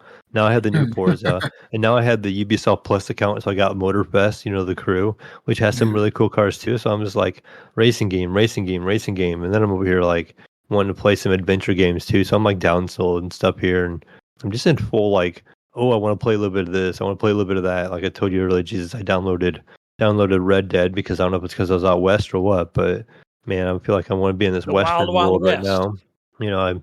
I downloaded a couple of games. I ended up downloading Battlefield for the PC again. Jesus, through Game Pass. Yeah. Check it out on the new GPU. We should play sometime. Let's play the new map. Yeah, definitely. What else you been playing with, Gunny? No, that's it. What have you been playing, my friend? I mean, that's pretty much most of it. Like, except for on the trip, when I did go out west, I brought the Switch with me because I had about a 7-hour airplane ride. Wow. It was kind of weird. Like we had like a stop in Tampa, Florida. So we went from Ohio, flew straight down to like halfway point of Florida, and then Yeah. flew across the Gulf over to Arizona, and it being like an 8-hour flight total. We didn't have to change planes or nothing like that, but it was just an 8-hour flight. So I did bring the Switch with me, and I bought the game Brotato, and been playing that on the plane. So that's kind of like your Vampire Survivors game, Jesus. Yeah. It's a auto battler in a way of like you just walk around and it attacks and shoots for you, and then you clear a wave and it'll be like, okay, you gained a level. What perk do you want with that level? You can choose between like 5 different perks. It'll be Yeah. like you want better legs, so you can move faster, or you want like stronger arms, so you can do better melee damage, or do you want a better range damage, or like you have an engineering ability. And so you pick your abilities, and then it'll ask you. You gain money as you're killing enemies, and so you have the money land there from the different enemies. And when you collect that money, you can buy different weapons, and then you can actually combine your weapons. I don't know if you can do that in Vampire Survivors or not, but if I buy like 2 pistols, and they're Mhm. both level 1. You can combine them to make a level 2 pistol, and but then you can get like another level 2, and you can combine that and make it into a level 3. But it has to be the same level, so like you can do, Okay. and you can hold up to 6 weapons. So, and then you have all these perks, like you can buy perks and you can get like a whole thing where you just scroll down through all your perks that you get as you're going through. And the game just, you spawn in, you run around, you try not to take any damage, avoid attacks. You can do ranged or close. They have different little potato characters that you can pick, and they all have their distinct advantages. Like one is like better for hand-to-hand combat. He's like a Rambo kind of guy. There's one that's got like better for range, with guns and stuff. And they have ones that like he's got like a wooden leg or something, and he walks slower, but then he does better like melee damage. Or they always have a plus and negative to them. So it's like, do you want to use this extra plus, but then you're gonna have a disadvantage somewhere else. So you can kind of play with those characters as well. And then there's like one or two that are just well rounded. But I've heard of this game. I know John was talking about it on VGO, but I don't think I've ever seen this game. Yeah, so I mean, it's just like Vampire Survivors. It probably looks a little better. It's kind of more like trying to think what it reminds me of graphically. like maybe like a Super Nintendo game instead of like a Nintendo game like with Vampire Survivors. It's not quite so pixelated. It's a little softer. Maybe something like Stardew Valley or something like that in graphics. But it's fun. My only complaint was, and this wasn't really the game's fault, was playing on the Switch. It was really hard to see some of the text while I was on the plane because it's so small.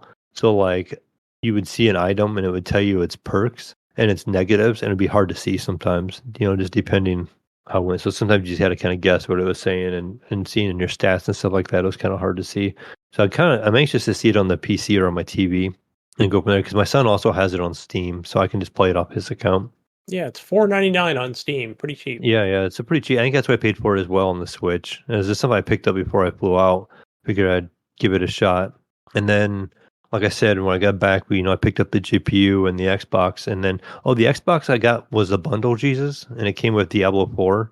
I know, Ryan and Gunny have been playing that a little bit.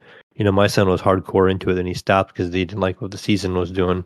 But I haven't installed it yet because I just went ahead and right to Forza, and then I downloaded Forza and Forza Horizon and Starfield and a couple other games. So I've been downloading those games, and I did just launch Starfield on the TV in the living room and played a little bit of that. It's still toward the beginning of the game. Played a lot of the Forza Motorsport. Like I said, I think I'm like level like 7 or 8. I think my Mustang's like low. I had the Mustang at the beginning, Gunny. Yeah. I think it leveled pretty quick. And then I got to the choice where I could buy, like, I did like the first race in the Builders Cup, and it was like little hatchbacks. I took the little Volkswagen Golf, and like just in one race, They always start you off with that car for some reason. I leveled up 4 times. So I was worried about like when they were describing this game about the leveling up, like how they're like you level the car, and when you level the car, you get more performance upgrades. It was pretty quick to level. I mean, like I did one race and I gained like 4 or 5 levels. And so I had quite a bit of unlocks right away for that car on the first race. So I don't think it's a big deal. It does handle it a little different. Gran Turismo is more like the history. Like when you pick up a race series at their cafe, they're like teaching you about that car, and they'll tell you have to use about this car. It'd be like the Porsche. This is the Porsche Cup. They'll talk about Porsche. Like Porsche is known for these 3 cars mainly, and it gives you 3 cars you have to obtain, and you have to go to these races and win those races, and you get those cars as a gift. And then when you obtain those 3 cars, you go back and you talk to the guy in the cafe, and then he'll show you like pictures of the cars, and it'll be like Porsche, they started blah blah blah blah, and they have known for this car. Then it became, like, and it talked about all these numbers and stats and how they were Volkswagen, yeah, iconic back in their era, and what kind of significant history they did. Forza, they just give you the cards. They just like, here's the car. Here's the car, motherfucker. Drive fast. We don't care. Yeah. Go drive, you win. Where Turismo, it shows you more about the history and stuff like that, and it's almost like fine wine versus like just go out and get drunk. Fast food. Yep. Good fast food, but it's fast food. Oh, speaking, Jesus, you got me started fast food, going to West Coast out there. I got to do some of the restaurants I don't get to do over here. I get to some In-N-Out burger. Nice. Thanks to what's that? Get it. I went there today for the double and a milkshake. Yeah, I got the double animal style with animal sauce with both fried and regular onions. Thanks to Imes over there, he's suggesting these and the animal style fries. Really good. Like you guys are saying, it's pretty cheap, equivalent to about McDonald's in price. It is pretty cheap, yeah. And I was pretty full. Like when I was done, I was like, man, I'm actually pretty full. So that's very messy though. Yep. Pretty messy, but yeah. Was there a long line? I know here in Oregon, the one that I go to in Salem. We got right in, and maybe it was the time of day because it was like maybe like 3 o'clock in the afternoon. It's a long line, dude. But you got to know the one in Salem is the closest one besides the one in Medford, which is 3.5 hours away. And the closest one from there, it's in California, which is like 9 hours away or 8 hours away. So, yeah, there's always a wait at the one that I go to. Yeah. Yeah, that one was pretty good. And what was the other one? I'm trying to remember. The other restaurant that's out there. I think I told you guys when I went. Oh, Jack in the Box. Yeah, Jack in the Box. Yeah. That was. We got those all over here, but I kind of got that. Kind of got breakfast there. It was like a breakfast Jack. It was called with some ranch. Yeah, I got a couple of those. It wasn't too shabby. Yeah, I usually like. I'm not a big fan of their burgers. Like, if I do, I'm like, I just tell them, like, yeah, just give me the sourdough jack and the baked potato wedges. I'm good. That's it for me. But yeah, like summertime mayo, we pull in there and I'm not hungry. Like, I make sure I get like the milkshake, right? Because they always put it's whipped cream and cherries on the top. Pretty Nice. sweet. A lot of calories, but damn, they're good. Somebody that has the Maybe best milkshakes is Steak and Shake. I don't know if you guys had them out west. we No. probably do. I don't. Oh, They I have went to one really in good milkshakes. Nevada. We went to Nevada last year. The one place on the West Coast that has all the shit from the East Coast or the Midwest is Las Vegas. Yeah. Yep. You go to Vegas, those motherfuckers have everything, dude. Nice. Like literally, there's everything Yeah. there. I think Shit because from I went to a shit White from the Castle there. East Coast. Yeah, there's White we have White Castle Castle. there. So we have actually had the White Castle headquarters here in Columbus. But we don't have White Castles. Like in Oregon, you cannot find a White Castle. You can find are not missing anything, Jesus. or like you can't find like I don't know, name any other thing from the fucking East Coast. You can't find it out here. But in Vegas, you can find it. it's all there, dude. Yeah, kinda- that was nice because my son Googled it, and it was like I don't know, like it was a not a very nice location. Jesus, there was like it was kind of nasty outside and a lot of homeless, and I was like, is this it right here? Like, I mean, but it was still kind of near the casinos or whatever. But yeah, but yeah, it was good though. I got a bit like the White Castle was really good. It was different, but I don't know. I might maybe not go back there to that location if I can help it. It was in the ghetto. Just ghetto. But pretty much that's all I've been playing. Like I said, I've been dabbling with a bunch of games, just downloading games. Just playing them, trying them out on the Xbox Series X, and then on the PC, just revisiting different games because of the new GPU. It's like, oh, how does it run now? Like, I'm just curious. So Yeah. Nice. Well, that's good, man. I'm glad you enjoyed it and you're having fun. Anything else you've been playing? no, that is it. All right. Well, let's move on now to Kinda. some news time. Big news this week. Big news. The biggest news this week is, of course, last Friday on the 13th, Microsoft completed their acquisition of Activision Blizzard. That's right. A $68.7 billion deal. It's gone through now, and Microsoft now owns Activision Blizzard King. Is this a good thing or a bad thing, Jesus, for the industry? I think it's a good thing. I don't think it's a bad thing. I don't think that it's going to affect anything negatively. Microsoft at the moment seems to be very open about letting their games be on most platforms, with the exception of a few exclusives. But other companies, of course, are doing the same thing with exclusives, Nintendo and Sony. So, yeah, good for them. It's probably the biggest tech deal ever. I don't know what the biggest tech deal would be, but $68 billion has to be pretty damn close to the biggest one. Yeah. Right. It was next to, I mean, even the LinkedIn was only 7.5 billion. Dude, even when 20. Elon Musk bought Twitter, didn't he only pay 40 billion? Yes, something like that. Yep. 44 was it? I think it was 44 billion. Which Yeah. seems insane for like I don't know, something not everybody. It's not like Facebook, but still. 44. Yeah, he paid 44 billion for Twitter, so yeah, even that's more than that. So almost double that. So yeah, it's kind of crazy. They now own that. With that being said, Microsoft now has a shitload of first-party studios. Their biggest studios are now, of course, Bethesda Studios.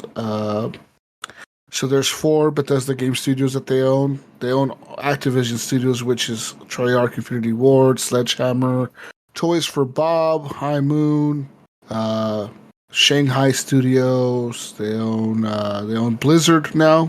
They own all the Blizzard companies, own all the studios for Blizzard. They own Battle.net now, and they also now own King, which is the mobile gaming sector, which they're known for Candy Crush mainly. Farm Heroes, Bubble Witch, and a few other ones. I think King has about 11 mobile app developing studios in the world. Blizzard has around 9 studios around the world. And Activision has a shitload of studios around the world as well. So does Bethesda. Plus, they also still own 343 Games, Compulsion, InXile, Mojang, Ninja Theory, Coalition, Turn 10, Rare, Playground. I mean, they still own all those studios, Undead Labs. With that being said, Microsoft just acquired about a little over, let's see here, how much is this? So, roughly around 16,000 to 17,000 new employees with this acquisition. So there's that. Yeah, good job, Yeah, Microsoft. I'm just gonna throw this in there, Jesus. I think it was like new news. And that was that Microsoft has now sold over 300 million copies. So I think it's the best-selling game. I was it GTA 5 that was before it, but yeah. So Mojang, man, that was a good call on their part, along with their latest acquisition with. Well, I wonder whatever happened to that guy, the guy who made Mojang. I do too. Notch. He went by Notch. I remember Notch, getting emails yeah, from him when they were building the game. What the fuck happened to Mayo? Notch? Is Mayo, he remember alive when you still? joined the show, and I think that was around the time of that acquisition, and we were kind of followed it a little bit, and he, bought, like a $800 million house in the hills of Hollywood, and that's the last I ever heard of him. He's probably So, I just don't know. retired. That's what I picture him he doing. just lives in the hills of like, "I'm Hollywood, I done." guess. I don't know. I mean, that's what I would do. I would cash out, I guess. If I was Right. going to cash out, I'd just be done. I mean, we haven't heard from him like he got a new studio and he's making a new game, nothing like that. Bought a new yacht, or I haven't heard shit about what's his name again. They just called him Notch, but that was his tag. Yeah, yeah, that's funny. I think that was a good call on Microsoft's point. Beating out second place. Microsoft beats out second place by 100 million copies. Yeah. Yeah, it says here that I'm looking at Reddit. GTA 5 doesn't come close. To see about Notch, and pretty much nothing, dude. He's just a lonely guy who made $2.5 billion and I'm sure he's lonely. Bought a house that was worth $70 million in Beverly Hills. Damn. And apparently that house had a wall made of candy. What? Yeah, like an entire wall that has like every. Where did he get hands? He had a house. He had a wall. He had a wall that was covered in candy, like any candy you want from around the world, but that the candy rotted because nobody visited him, and that's like an urban legend. And like now, there's people are saying that like even when Minecraft turned 10 years old, Microsoft didn't really acknowledge him as the creator of Minecraft. They just kind of like mentioned him in the credits. You don't hear anything about it. You don't hear anything about him from Microsoft. Yeah, like. When you think Gears of War, you think Cliffy B, right? You think Cliffy B, he was the creator of Gears of War. People bring him up. People know who he is. You mentioned Gears of War, you kind of know him, right? Minecraft, it's kind of like Notch was the guy. He made this shit. He's the one that made the whole fucking thing. And like now he's just like gone. It's like Microsoft bought him out. Maybe, I wonder if he regrets that's like selling it. You know what I mean? Because I wonder if he's thinking like I got all this money now, but like, I had money before. Like, what's all this extra money doing, Because when Microsoft bought it for $2.5 billion or whatever they paid for it, he already had made money on Minecraft. So, I mean, he didn't make $1 billion on Minecraft, but I mean, he still made millions on it probably at that point, So, I doubt he was struggling for money. So now I wonder if he just has no purpose. He like doesn't know what to do with himself. He's like lost. Yeah. He's confused, Gunny. He doesn't know what to do with all his money out there. Someone go find Notch. Bring him on the show. I'll get him on. Just play CS:GO all day or something. Maybe maybe WoW. He plays Fortnite all day. He's probably just at home. He's just covered in pizza boxes and flies. No reason to get up. Just keep delivering Uber. Another 3 pizza deliveries to the Notch house. the Domino's people already know him by name. tip. I want to go. So there's that Notch guy again in that Beverly Hills mansion ordering Domino's again. That fucking guy. Anyways, another news. Bethesda news, Mayo. Pete Hines, publishing head of Bethesda Studios, is retiring. After 24 years, I have decided my time at Bethesda Softworks has come to an end.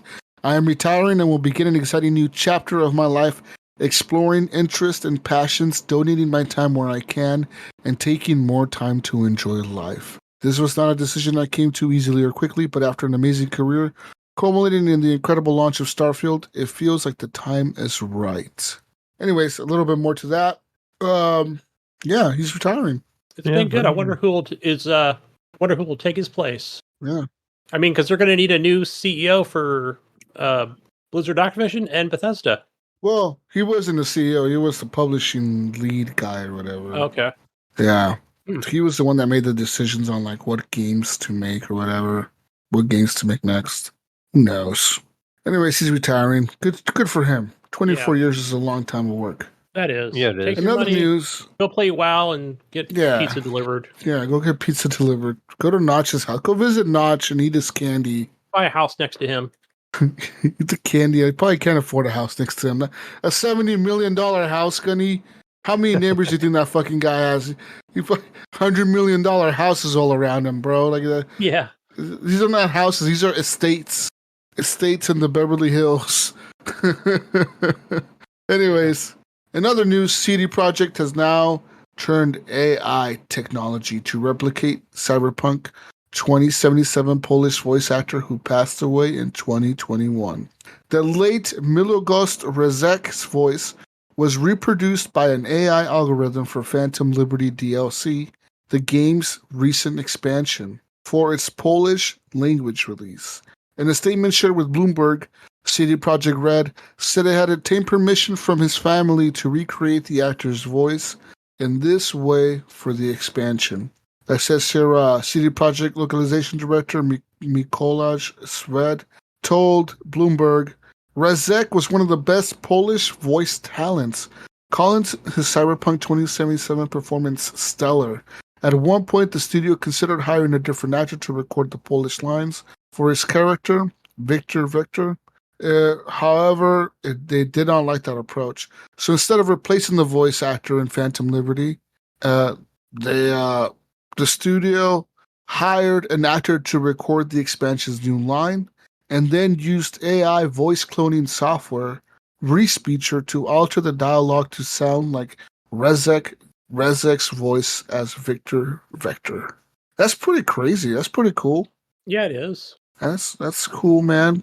That's nice. Some good use, I guess, of AI. You guys don't know who Victor is. He's the Ripper Doc guy. Yeah, you meet him right off the bat. The main one, like the first one. Pretty early on. Yeah, that's cool, man. I'm excited.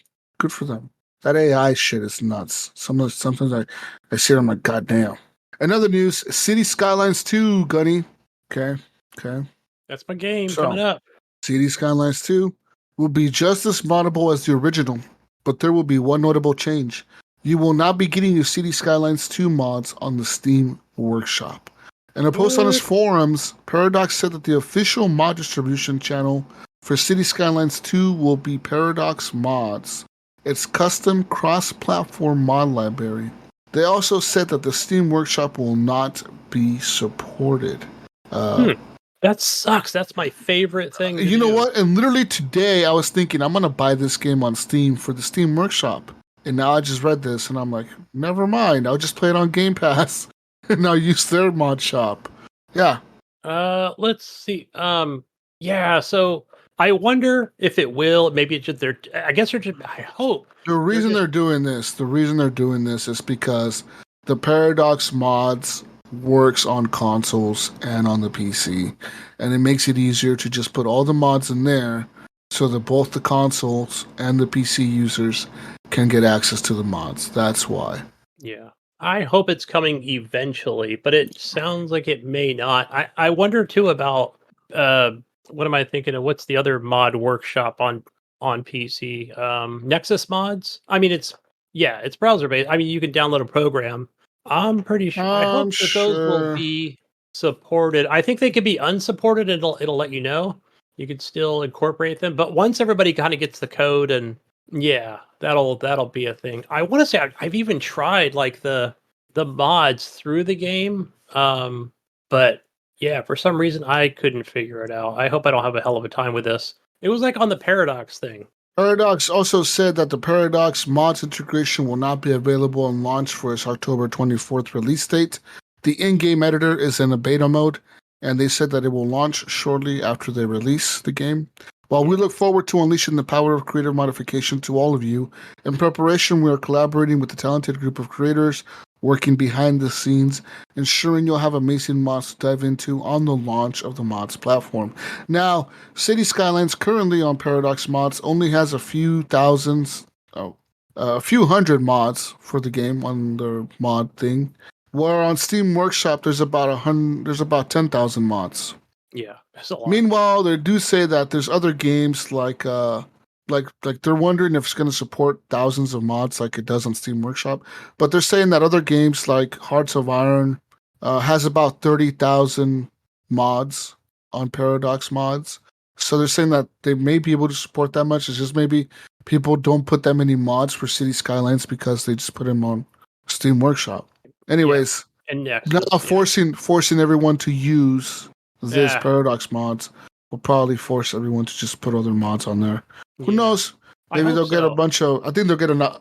I think what's going to happen is they'll get a lot of negative feedback, and they'll cave, and they'll put it on Steam Workshop, and then it'll come on there. It's either going to be that, or they're just all going to go to.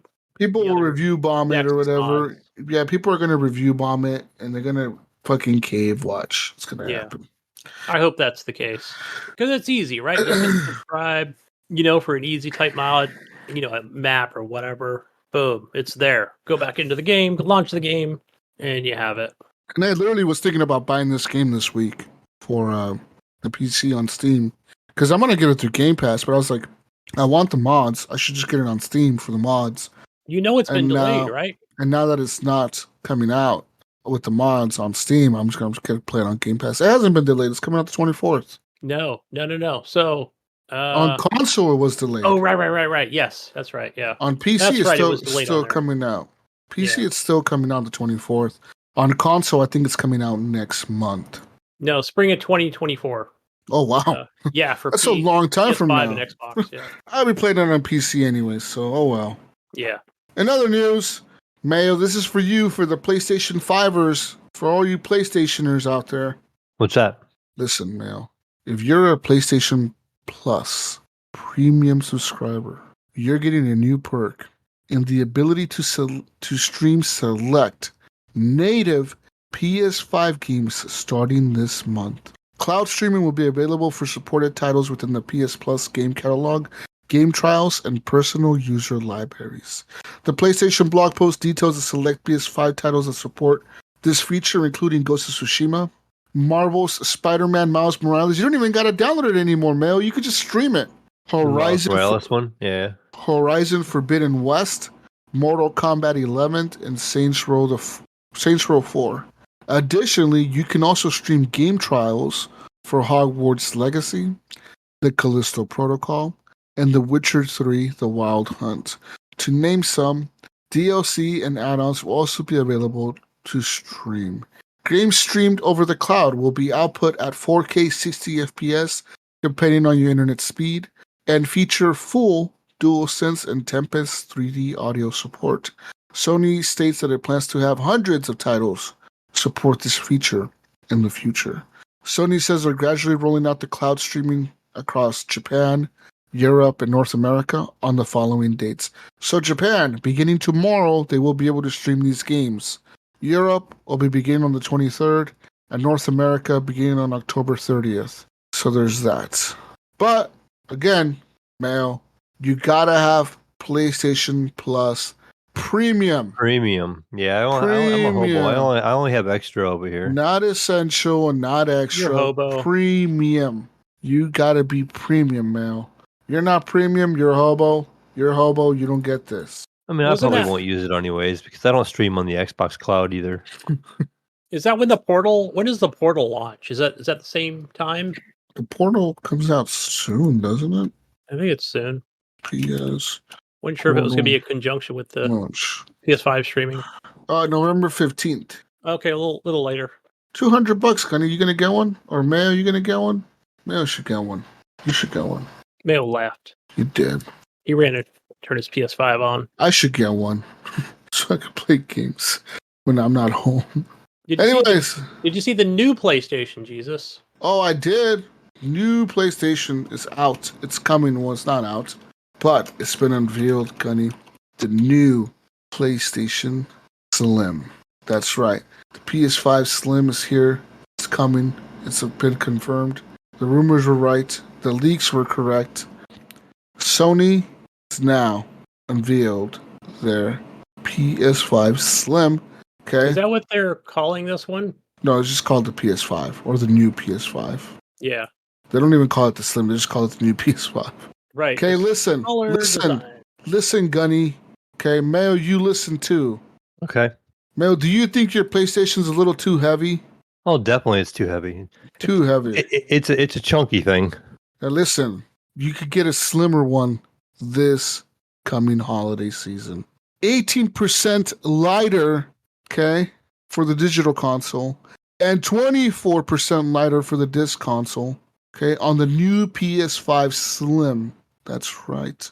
The console will now feature a 1 terabyte SSD instead of the 825 SSD. As well, you could choose, okay, listen here. You could choose to buy the digital one, and then later on, Mayo, if you want a disc drive, say you want a disc drive, right? Say you right, bought I could it. change my mind. I'm like, oh oh man, I bought that digital one. man. I should have bought this. I'm in the grocery store. I'm at Walmart I really want to right go now. to You want to go to GameStop right now, and you want to buy a disc. And all of a sudden, I seen a used game. Oh man, if I could have bought, like listen, Spider-Man used. Oh my goodness, you have the option now. They give you PlayStation listens to their consumers, okay, and they're giving you the option, Mayo, okay, for an extra, okay, just a simple price of $80, okay, you can get yourself a disc drive and slap it on that motherfucker, and boom, now your digital PS5 is a regular PS5, Gunny. Now it's regular. I like. See that? Now it's a big boy PS5. Yeah. Okay. Listen though, the problem with this PS5 is it does not come with the vertical stand, Mayo. You will have to purchase that on your own. Okay. The stand will cost, I believe, $30. While your PS5 and my PS pretty valuable stand for a piece of plastic. No, it has metal around it too. It has a metal. Oh, it better be titanium like an Apple. It's like metal ring. There's a metal ring around it, right? Some nice titanium metal ring. Okay, listen, that's $30. The console itself, okay, it's gonna launch at $499.99. That's the PS5 base edition. That's the standard model with the disc. You could buy the digital edition for $449, which is $50 cheaper. They both have the same architecture as they did on their old PS5s, just with the 1 terabyte SSD instead of the 825.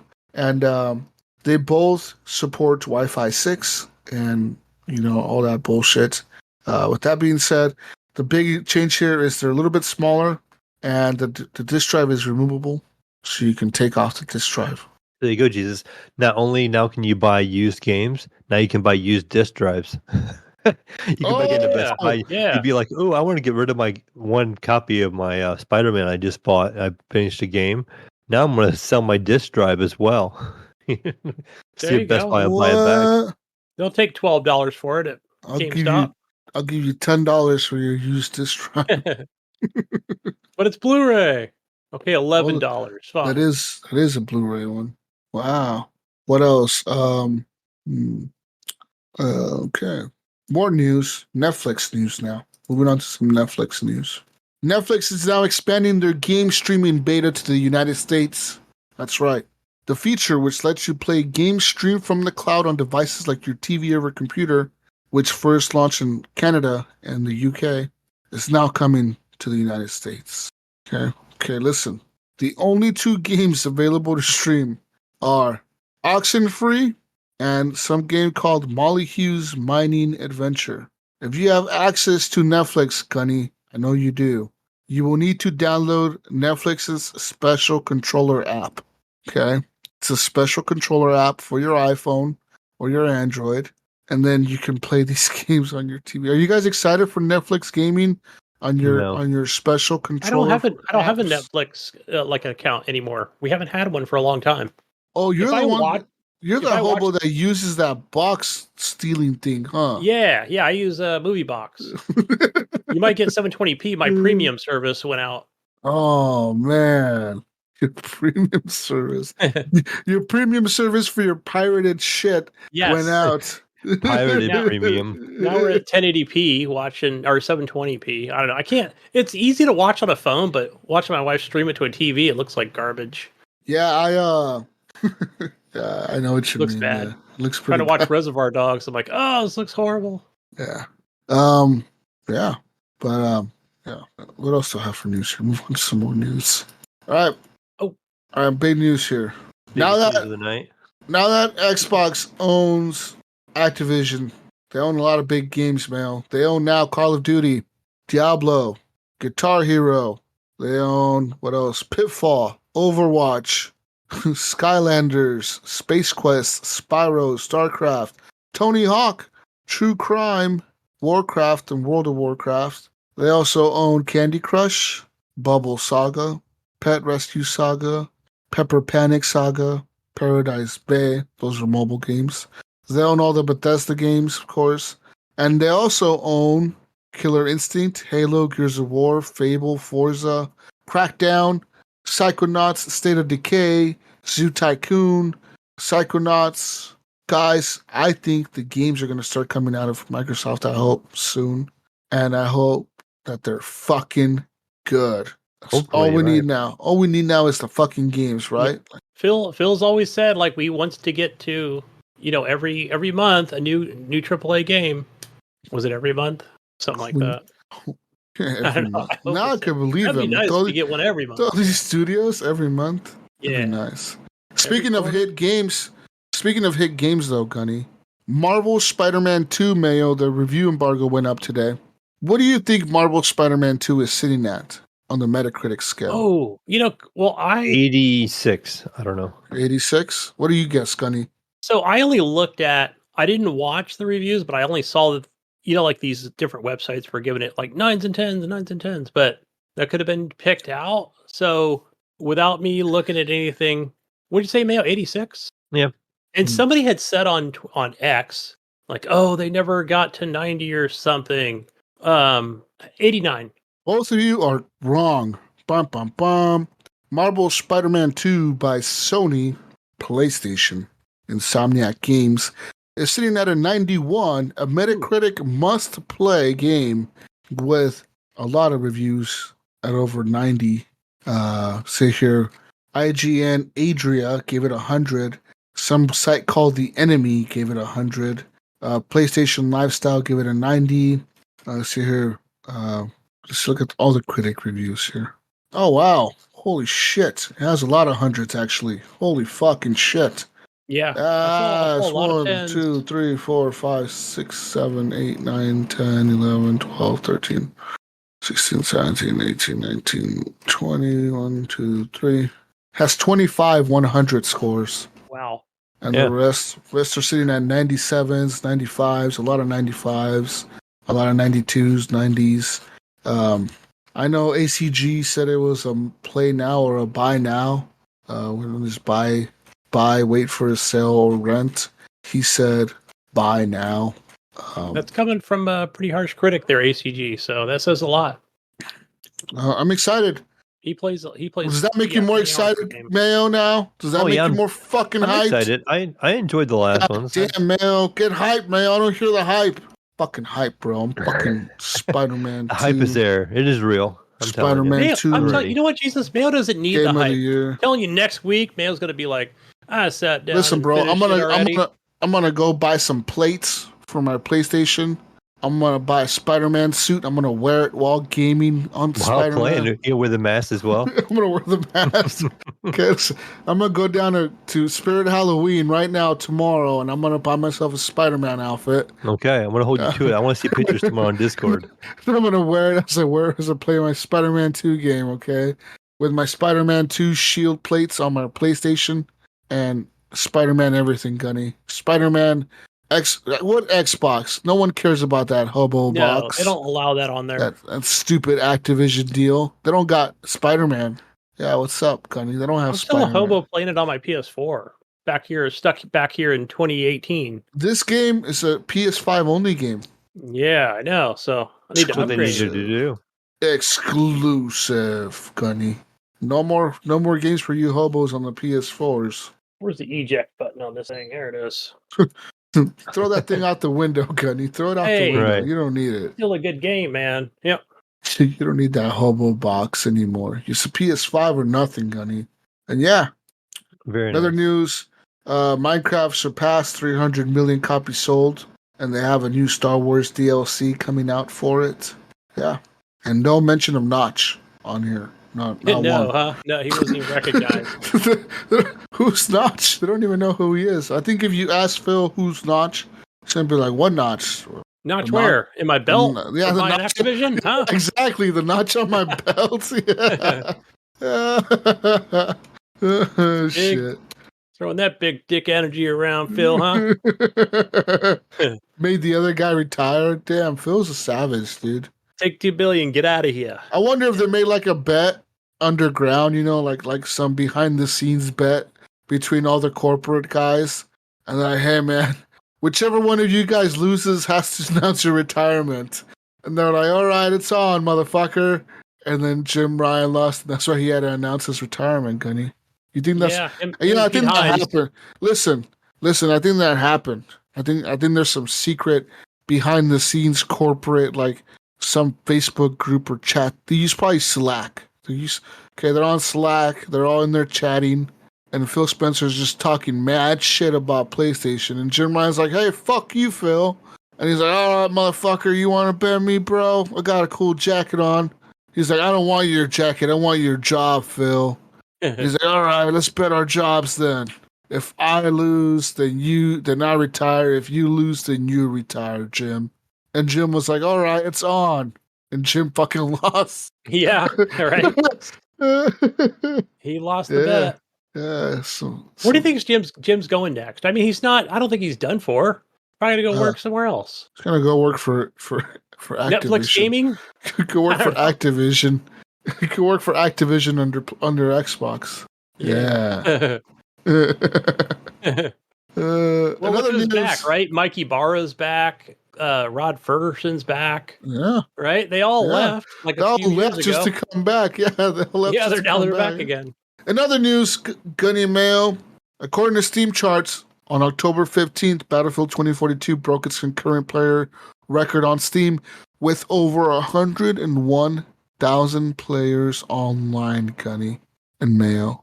Nice. Then on October 16th, today, they broke that record again, Mayo, with over 103,000 concurrent players. So they broke the record yesterday with 101,000. The previous record was 100,500. That was at the game's launch. They broke the record yesterday, and today they broke it again at 103,000. For context, Mayo, in September, just a month ago, the peak player count on Steam was only 11,843 players. That's fucking nuts, dude. Holy shit. Yeah, that's a huge number. It's a big number. That's like 10 times their player counts.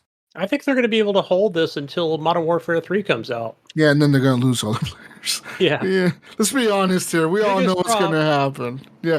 The biggest, I was going to say the next article, biggest drop in player count in Steam history. Right. Goes from 100,000 to 0 in one day thanks to Call of Duty. Oh, it's going to happen. Yeah. But hey, man, enjoy while it lasts, right? Yep. Enjoy the victory. I hope DICE is working on the next Battlefield. I hope they're making I just want an old school, like a Battlefield 4, man. I don't even need a new game. Just remaster Battlefield 4. If they just said, hey, look, we listened. We know we fucked up. We're remastering Battlefield 4. Listen, you liked Battlefield 4. We're making it with better graphics. All the same destruction. All the maps will be there at launch, and then we're going to add extra maps to it later on, too. And it's all there. $70. And I will pay them $100 for that game. I don't give a fuck. Buy the premium. Listen, I will buy the fucking Ultimate Premium Mega Dick Edition if they release a remastered... Listen, if they release a remastered Battlefield 4, I am buying that Big Dick Edition, bro. It's on. I will be all over that shit, Mayo. Mayo, you will be buying that edition too, Mayo, because I'm gonna hype you up so much. It's gonna be prepared. Battlefield. Okay, listen, we're gonna be in Battlefield. I want Battlefield 4 remastered so bad, or Battlefield 3 remastered. Just one of the two, 3 or 4, or both of them. Just fucking remaster them. They could remaster the maps. They already did it with 2042. They remastered Caspian Border. They remastered that other No Shot Canals map. You can remaster these maps. You've shown us you can. So just remaster the fucking maps with the new engine you have. Update the graphics. And that's all you need. You don't even need to make shit for the game. You don't gotta make new game modes. Just keep nothing. adding weapons periodically. Yeah, nothing. You don't gotta do anything. Maybe once in the blue moon, drop us some skins and drop us a new map, like every 2 months or a month or whatever. I don't know, you know? Drop us a new map or two. That's it. That's all we asked for, man. But no, EA and DICE, they're too fucking stupid. They're like, oh, we're gonna make a futuristic robot game with she-hims and they-thems, and then, but like, you're gonna fight a war, but you're not gonna have a country you're fighting for. You're fighting for yourself. What the fuck? What kind of war is this, bro? You're fucking fighting for yourself. What is this shit?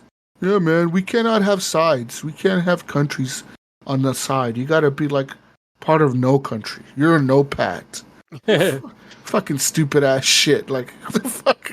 Not worth fighting for then. Yeah, like what the fuck? Yeah, like what the hell are you fighting for? If you're fighting for nothing, like why are you fighting? What's the point of fighting? There's no point.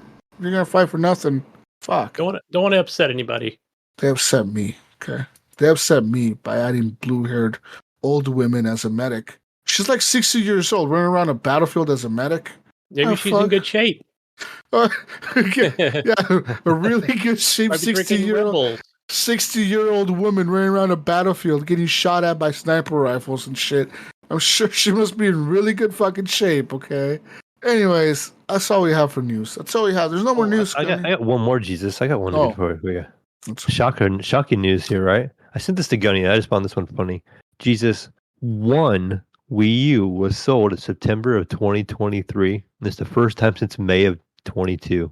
Where? Moving up in the sales charts. They said in the article. They just said the Wii U is moving up in the sales charts, but not very far. According to the analysts, one Wii U was sold in the United States during September of 2023. And it says zero Wii U consoles were sold in 16 months prior. The last time before September 23rd that a Wii U was sold in the U.S. was May of 22. This counts new units sold at a retailer and not any secondhand transactions, of course. Wow. It's probably like a collector or somebody. Yeah, and it just said that some people were okay, what I want to know is who charted the sale, first of all. Second of all, what store has a brand new Wii U sitting on the shelf? Well, and they didn't say in the article, it said that some people wondered how it might be possible that the Wii U is able to sell even one unit this year because the hardware manufacturers are known to buy back the stock after production is concluded. And so this may be the case for the Wii U, but it is entirely possible that some of the units were meant to be brought back were actually returned. And then it says the Wii U as accessory, it talks about the Wii U itself and how bad it sold. But actually, I would want one. I would. As a collector. It was a cool little console, man. I had one when it came out, and it was actually a pretty cool concept at the time. You have a little screen, and then I think it got a bad rap. I think it did okay. I mean, I so some of the games were cool, and some of the games utilized the screen concept pretty. It was a cool concept. You could play the game on the screen, and then have your mini map on the screen on the controller, and for Call of Duty, that's how it worked. And you call on your kill streaks on the controller. It was cool. It definitely got a bad rap. I think that Nintendo definitely learned a lesson from it, and they said, you know what? Let's make the console the screen. Let's just do this again, but let them take the whole thing with them. The problem with the Wii U was that you couldn't walk away with that screen. You had to be tied to it, right? In a certain radius to it to have it work correctly. Because you can play the game on the screen, but the screen wasn't the greatest. And then the screen had a range. You had to have the Wii U on, and you have to be in a certain range of the Wii U for it to work. When they learned their lesson from that, they made the screen better on the Switch, and then they said, now you don't need to be tied to the area. You just take the Switch with you, and go anywhere with it. And that's what made it a hit, right? Like now they did the same exact console. They just made it to where you can carry it with you everywhere. That's what they did.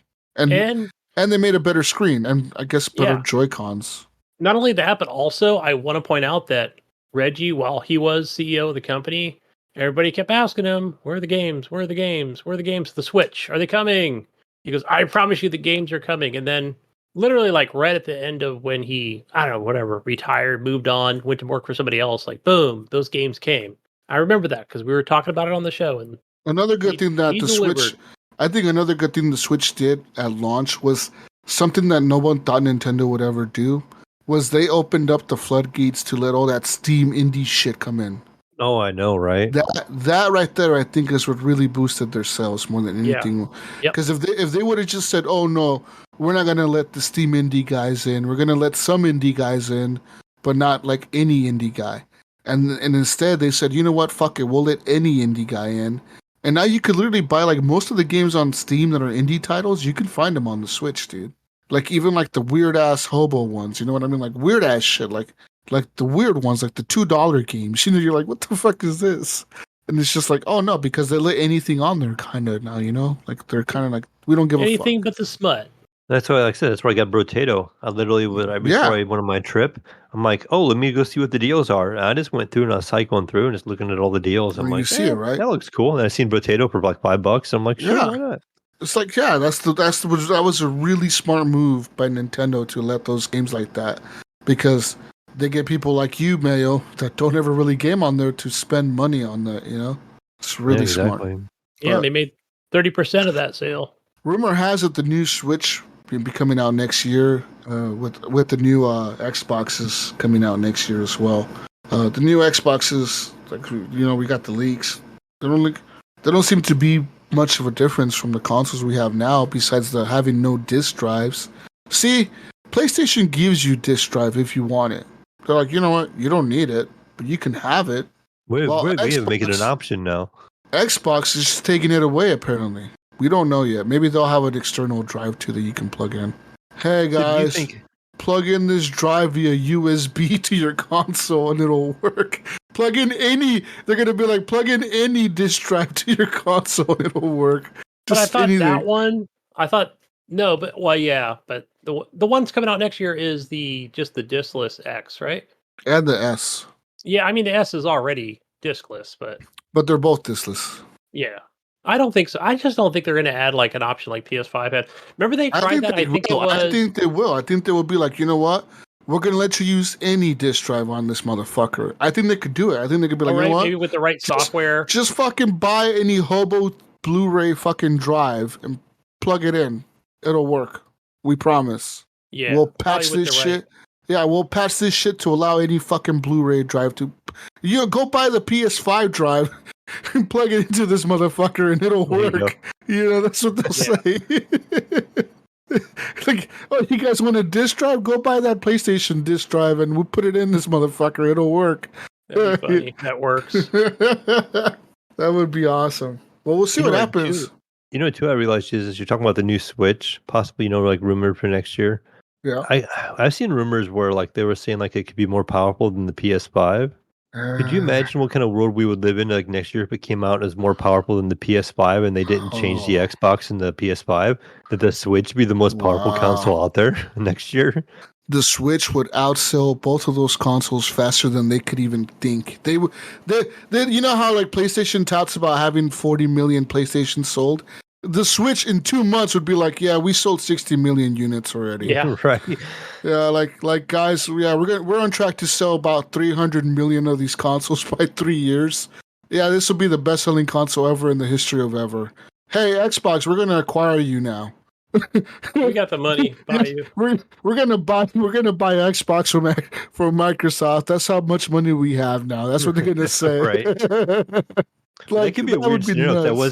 I've heard that a couple of times where they were saying like with a partnership with NVIDIA and stuff that they were gonna have a more powerful system than the PS5. How? I don't know, but can you imagine if they did? Mobile chips are powerful, right? Like they are getting powerful, right? iPhone 15 playing Assassin's Creed and Death Stranding and shit. 1 more year. That's all it takes. Yeah, but I would say with like the iOS thing, like I think it's still such a small little market with just a Bro, handful of games. but the Switch has controllers tied to it. You got the Joy-Cons tied to that motherfucker. They work too. Right.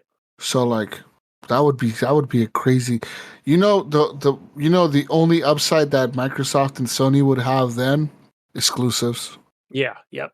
Microsoft could be like, all right, fuck you, fuck you, Nintendo. We're not putting Call of Duty. I know we signed that 10-year deal. But it's We're not not coming. doing it. We're not doing it. Phil Spencer's going to be getting sued and shit in court by the fucking Nintendo team. Hey, man, you made us sign this contract for your stupid 10-year deal. And then Phil's going to be like, yeah, but we didn't anticipate blah, blah, blah. And now we don't feel like we should put it on there. Yeah. I think it'll be one of those things where it's like, this game ain't gonna run even on the new fucking Switch or whatever. It's gonna be like, we told them they make the game, Yeah. then they can have it on there. Yeah. Try to help them out, but it's not gonna work out. So sorry, Nintendo. I know we promised you a 10-year deal, but we kind of lied. And fuck you. Fuck just to you. get the deal through. Yeah, fuck you for releasing a powerful console that's more powerful than our fucking most powerful box in the world. Yeah, fuck you guys. Nintendo, fuck you, we're taking 40% of your revenue. Man. And then Nintendo would be like, you know what? Fuck you. We'll release a Mario shooter. We'll make a VR unit with Mario. A Mario first-person shooter. Duty. Yeah, Mario Duty. All right. And then we're going to outsell your stupid Call of Duty 10-1. How about that? Yeah. Oh, that'd be nuts. You just blew my mind. That would be fucking crazy. A fucking console that's more powerful than the current consoles. And it's handheld and it's mobile and you can take it anywhere. And it's cheap. What do you think? What do you say they released it at $500? It was still so like hotcakes. I think it would, yeah. Yep. All they need to do is a new fucking Zelda game. Yeah, a new Zelda game or a new Mario game with it. And boom. Bundle, I mean, we got new Mario coming out this month, but if they would have waited and just came out next year with it and just released Mario with it, that sucker would have been killer. Yeah, or a Pokemon, something. Well, they could do Pokemon. Throw a fucking Pokemon, a Zelda, or a Mario. They could even have all the 3 bundles out and say, pick one. Pick which bundle you want. Do you want the Pokemon one? You want the Mario one or the Zelda one? They would all sell. They would be sold out so fucking fast, dude. That's what Nintendo needs to do next. The next console, release a fucking 3 different bundles. Be like, all right, motherfuckers, we got an Animal Crossing bundle, we got a Zelda bundle, we got a Pokemon bundle, and we have the fuck you Mario bundle to Call of Duty. And now we have 4 bundles. All right, which one do you want? Pick a bundle and it's yours.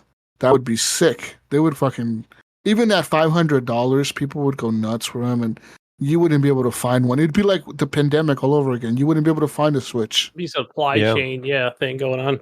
We'd be reading articles about kids getting beat up in school and their Switch stolen from them.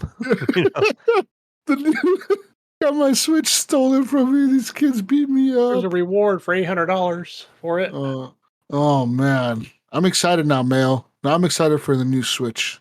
I'm excited. I kind of want another Switch, but I don't. That's that console, man. It's been a love-hate relationship with me and that motherfucker. Yeah. I bought it 3 times. I got rid of it all 3 times. I don't even know why I want one. I just want one, and I don't even know why. Fuck that. That console. Fuck Nintendo, man. They're assholes. They prey on my childhood. Need a Steam Deck is what you need, Jesus.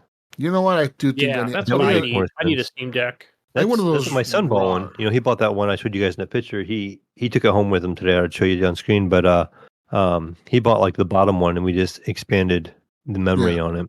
So he actually, you know what he did, Jesus? You know how he got this? What? He sold CS2 skins on the marketplace.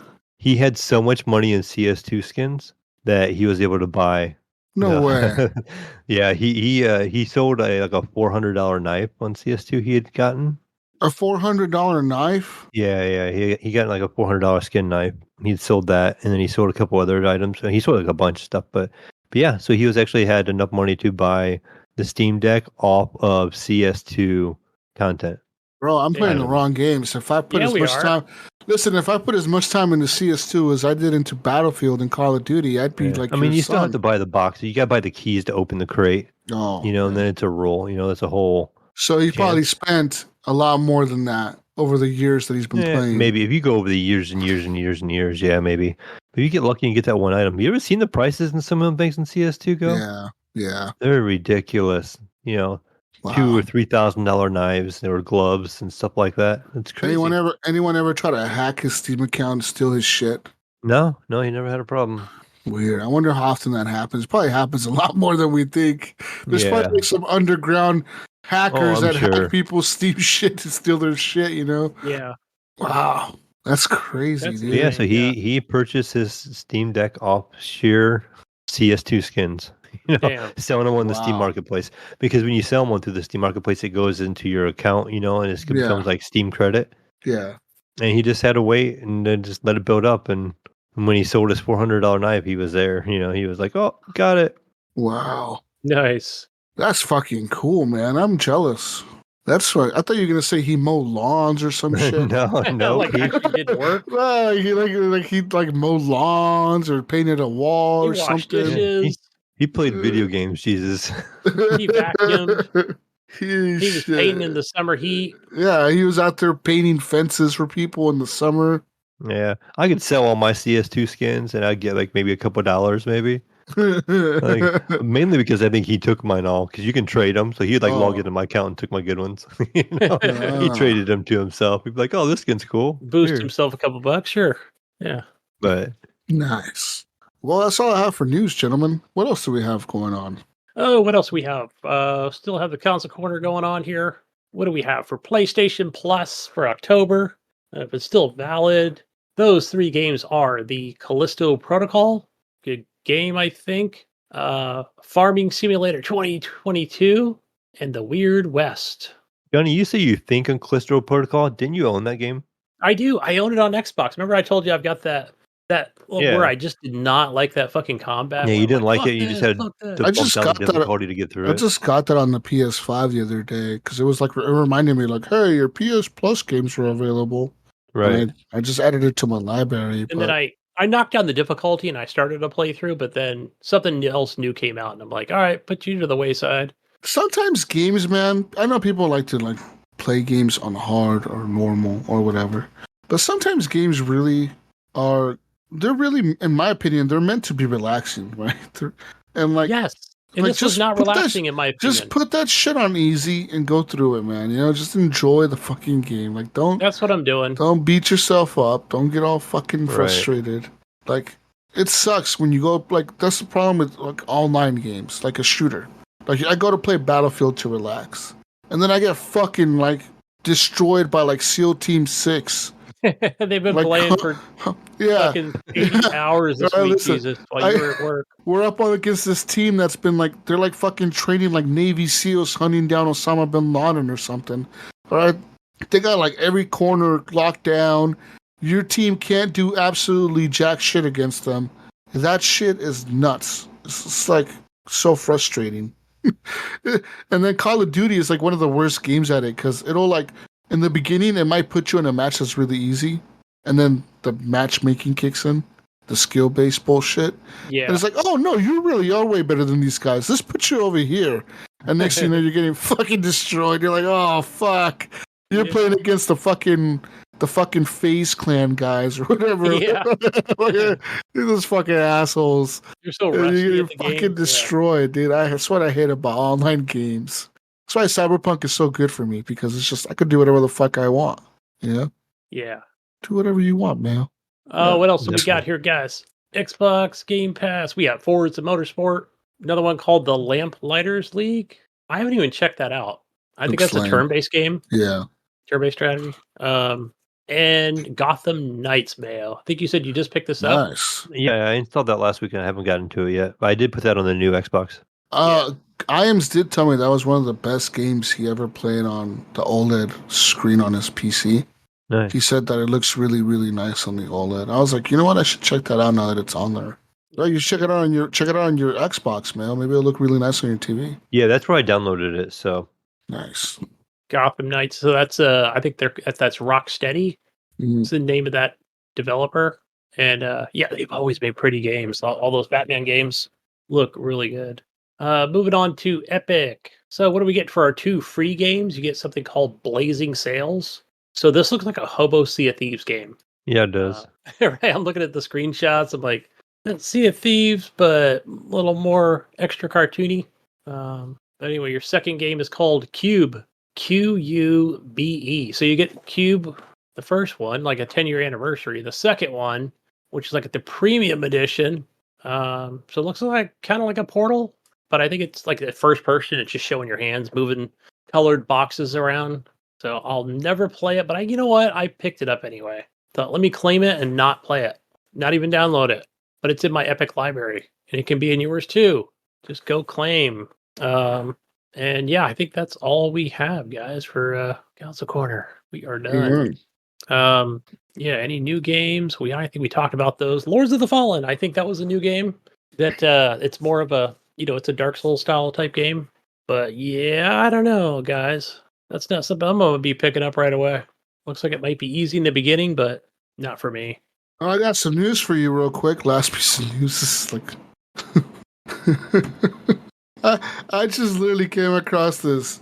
Okay, hold on. Always down for new stuff. This is California news for you, Gunny. The LAPD released a video of a 2017 incident in which 2 officers ignored a call for a robbery to play Pokemon Go. I think I remember this happening. Yeah, I remember that. Andrew, Johnny Don't had pointed this out in our little messenger group, and I was like, what? This can't be real. Or no, it could have been Bill. But I clicked on it, I'm like, no way. It even has the audio. I remember that. I remember this happening, yeah. There's even the audio of the 2 officers. It says here, it happened on April 15, 2017, around 5:45 p.m. Dispatch requested Lozano and Mitchell back up another officer responding to a robbery in the area. The department said Lozano and Mitchell were just 200 yards away. After they didn't, the department said the officers lied about why they didn't. When they were asked by a supervisor why they didn't respond to the radio call, they said they were in a park with loud music and did not hear it. Video released on October 5th told a different story. After the call for assistance, Lozano asked Mitchell, should we ask to see if there is a message?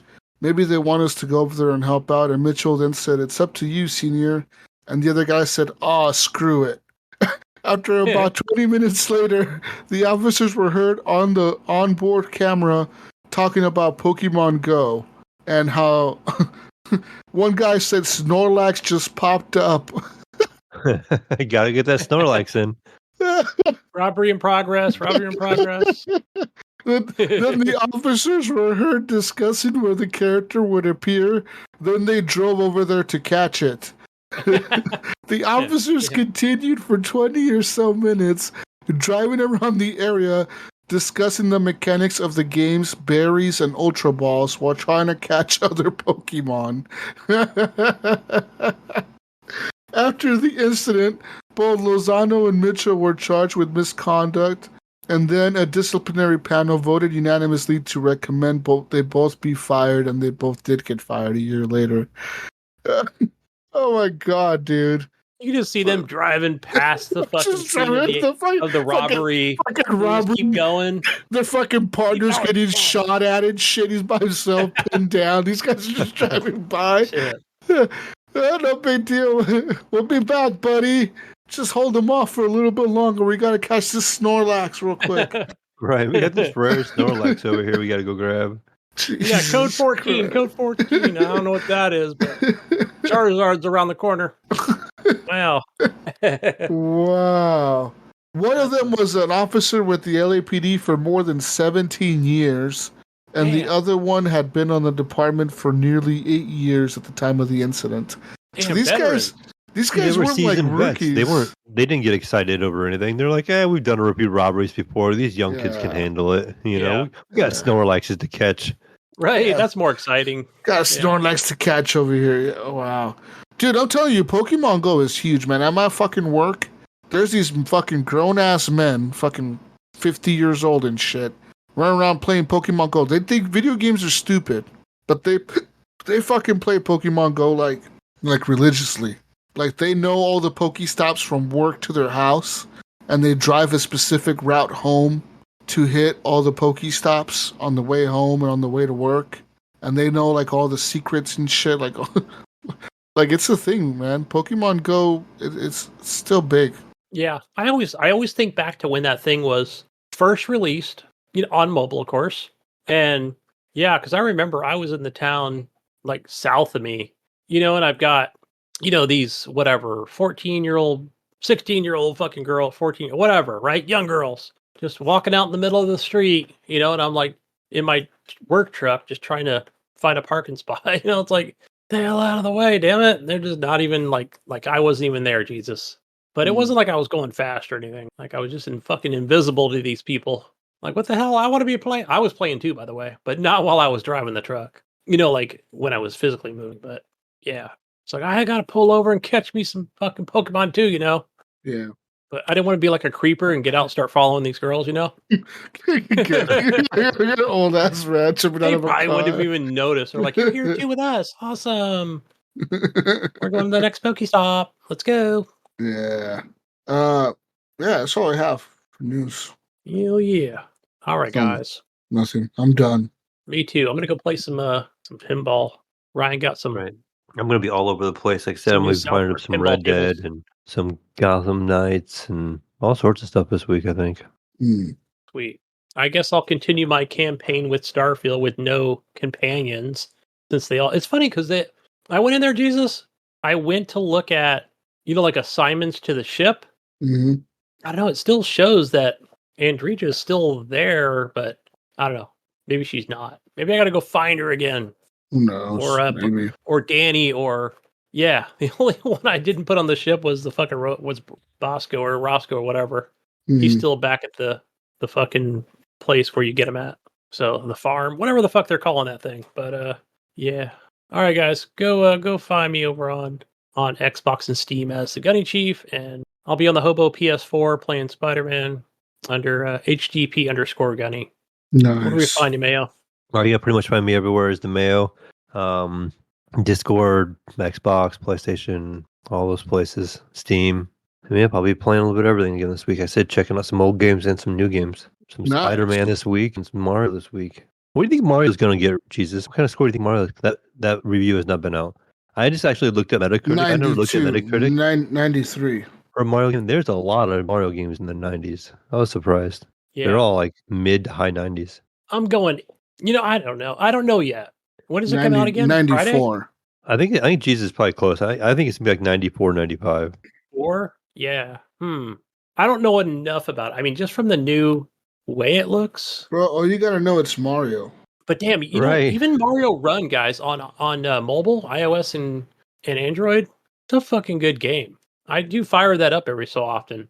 I didn't, you can do the purchase game or whatever. Like it's not like a full on purchase, but I think it takes out some of those, like how you do the runs through it. Because I think everything's available for you to play through your phone. But yeah, I'll say 93. All right, we'll see. I said 94. Gunny says 93. Mayo says whatever. I said 95. I was right there with you. 95. All right. We'll see who's closer. Fucking cheaters. Price is right over here. Yeah, I know. I'm always lowballing. Yeah. Anyways, you can find me on everything as Jesus Walks Out. I'll be playing some Battlefield this week, of course. Playing some more Modern Warfare 3 open beta this weekend. That is cross-play for anyone listening that wants to play with me. You can play on your PlayStation and or your Xbox. Only PS5 and Xbox Series X and S console. And find me. I'll be playing games. And then I'm going to be playing some City Skylines this week, Mayo and Gunny. I'm going to nuke my city.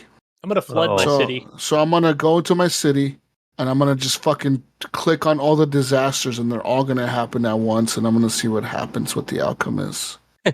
I am. I'm going to evacuate the city. I'm going to blow everything out. It's going to be all fucked up. And I'm going to see how many people live and how many people don't live. I'm going to flood it, and then I'll just put them all on fire. I'm going to tsunami that motherfucker. I'm going to earthquake, tornado, and a comet's going to all hit it at the same time. All at the same time. Yeah. Guys, I got to start a new city in City Skylines too. I might as well get rid of this one. I did fire it up earlier this week, Jesus. Old City Skylines 1. You know what I couldn't figure out real quick was the mod to get to work to unlock all the tiles. I don't know what I'm doing wrong. I thought I was a City Skylines expert. I have it. I don't know. It's not working on my thing. It's saying it's incompatible with another mod that I have. So we'll figure it out. Anyways, we're out of here, everyone. Peace out, bros and sprouts. We'll catch you on the next edition of the Horrible Gamers Podcast. Hopefully next week. Big week for us, Mayo. Spider-Man. Yes, it will be a big week. Spider-Man. Jesus in a Spider-Man costume. Spider-Man pajamas. We gotta go to that Spirit Halloween and get myself a Spider-Man outfit. Sir, we only sell these in kid sizes. I want one for me. I want one for me though. Anyways, bye everyone. Bye. I'm looking at Amazon, Bye. Jesus. I'm sending you one from Amazon. See ya.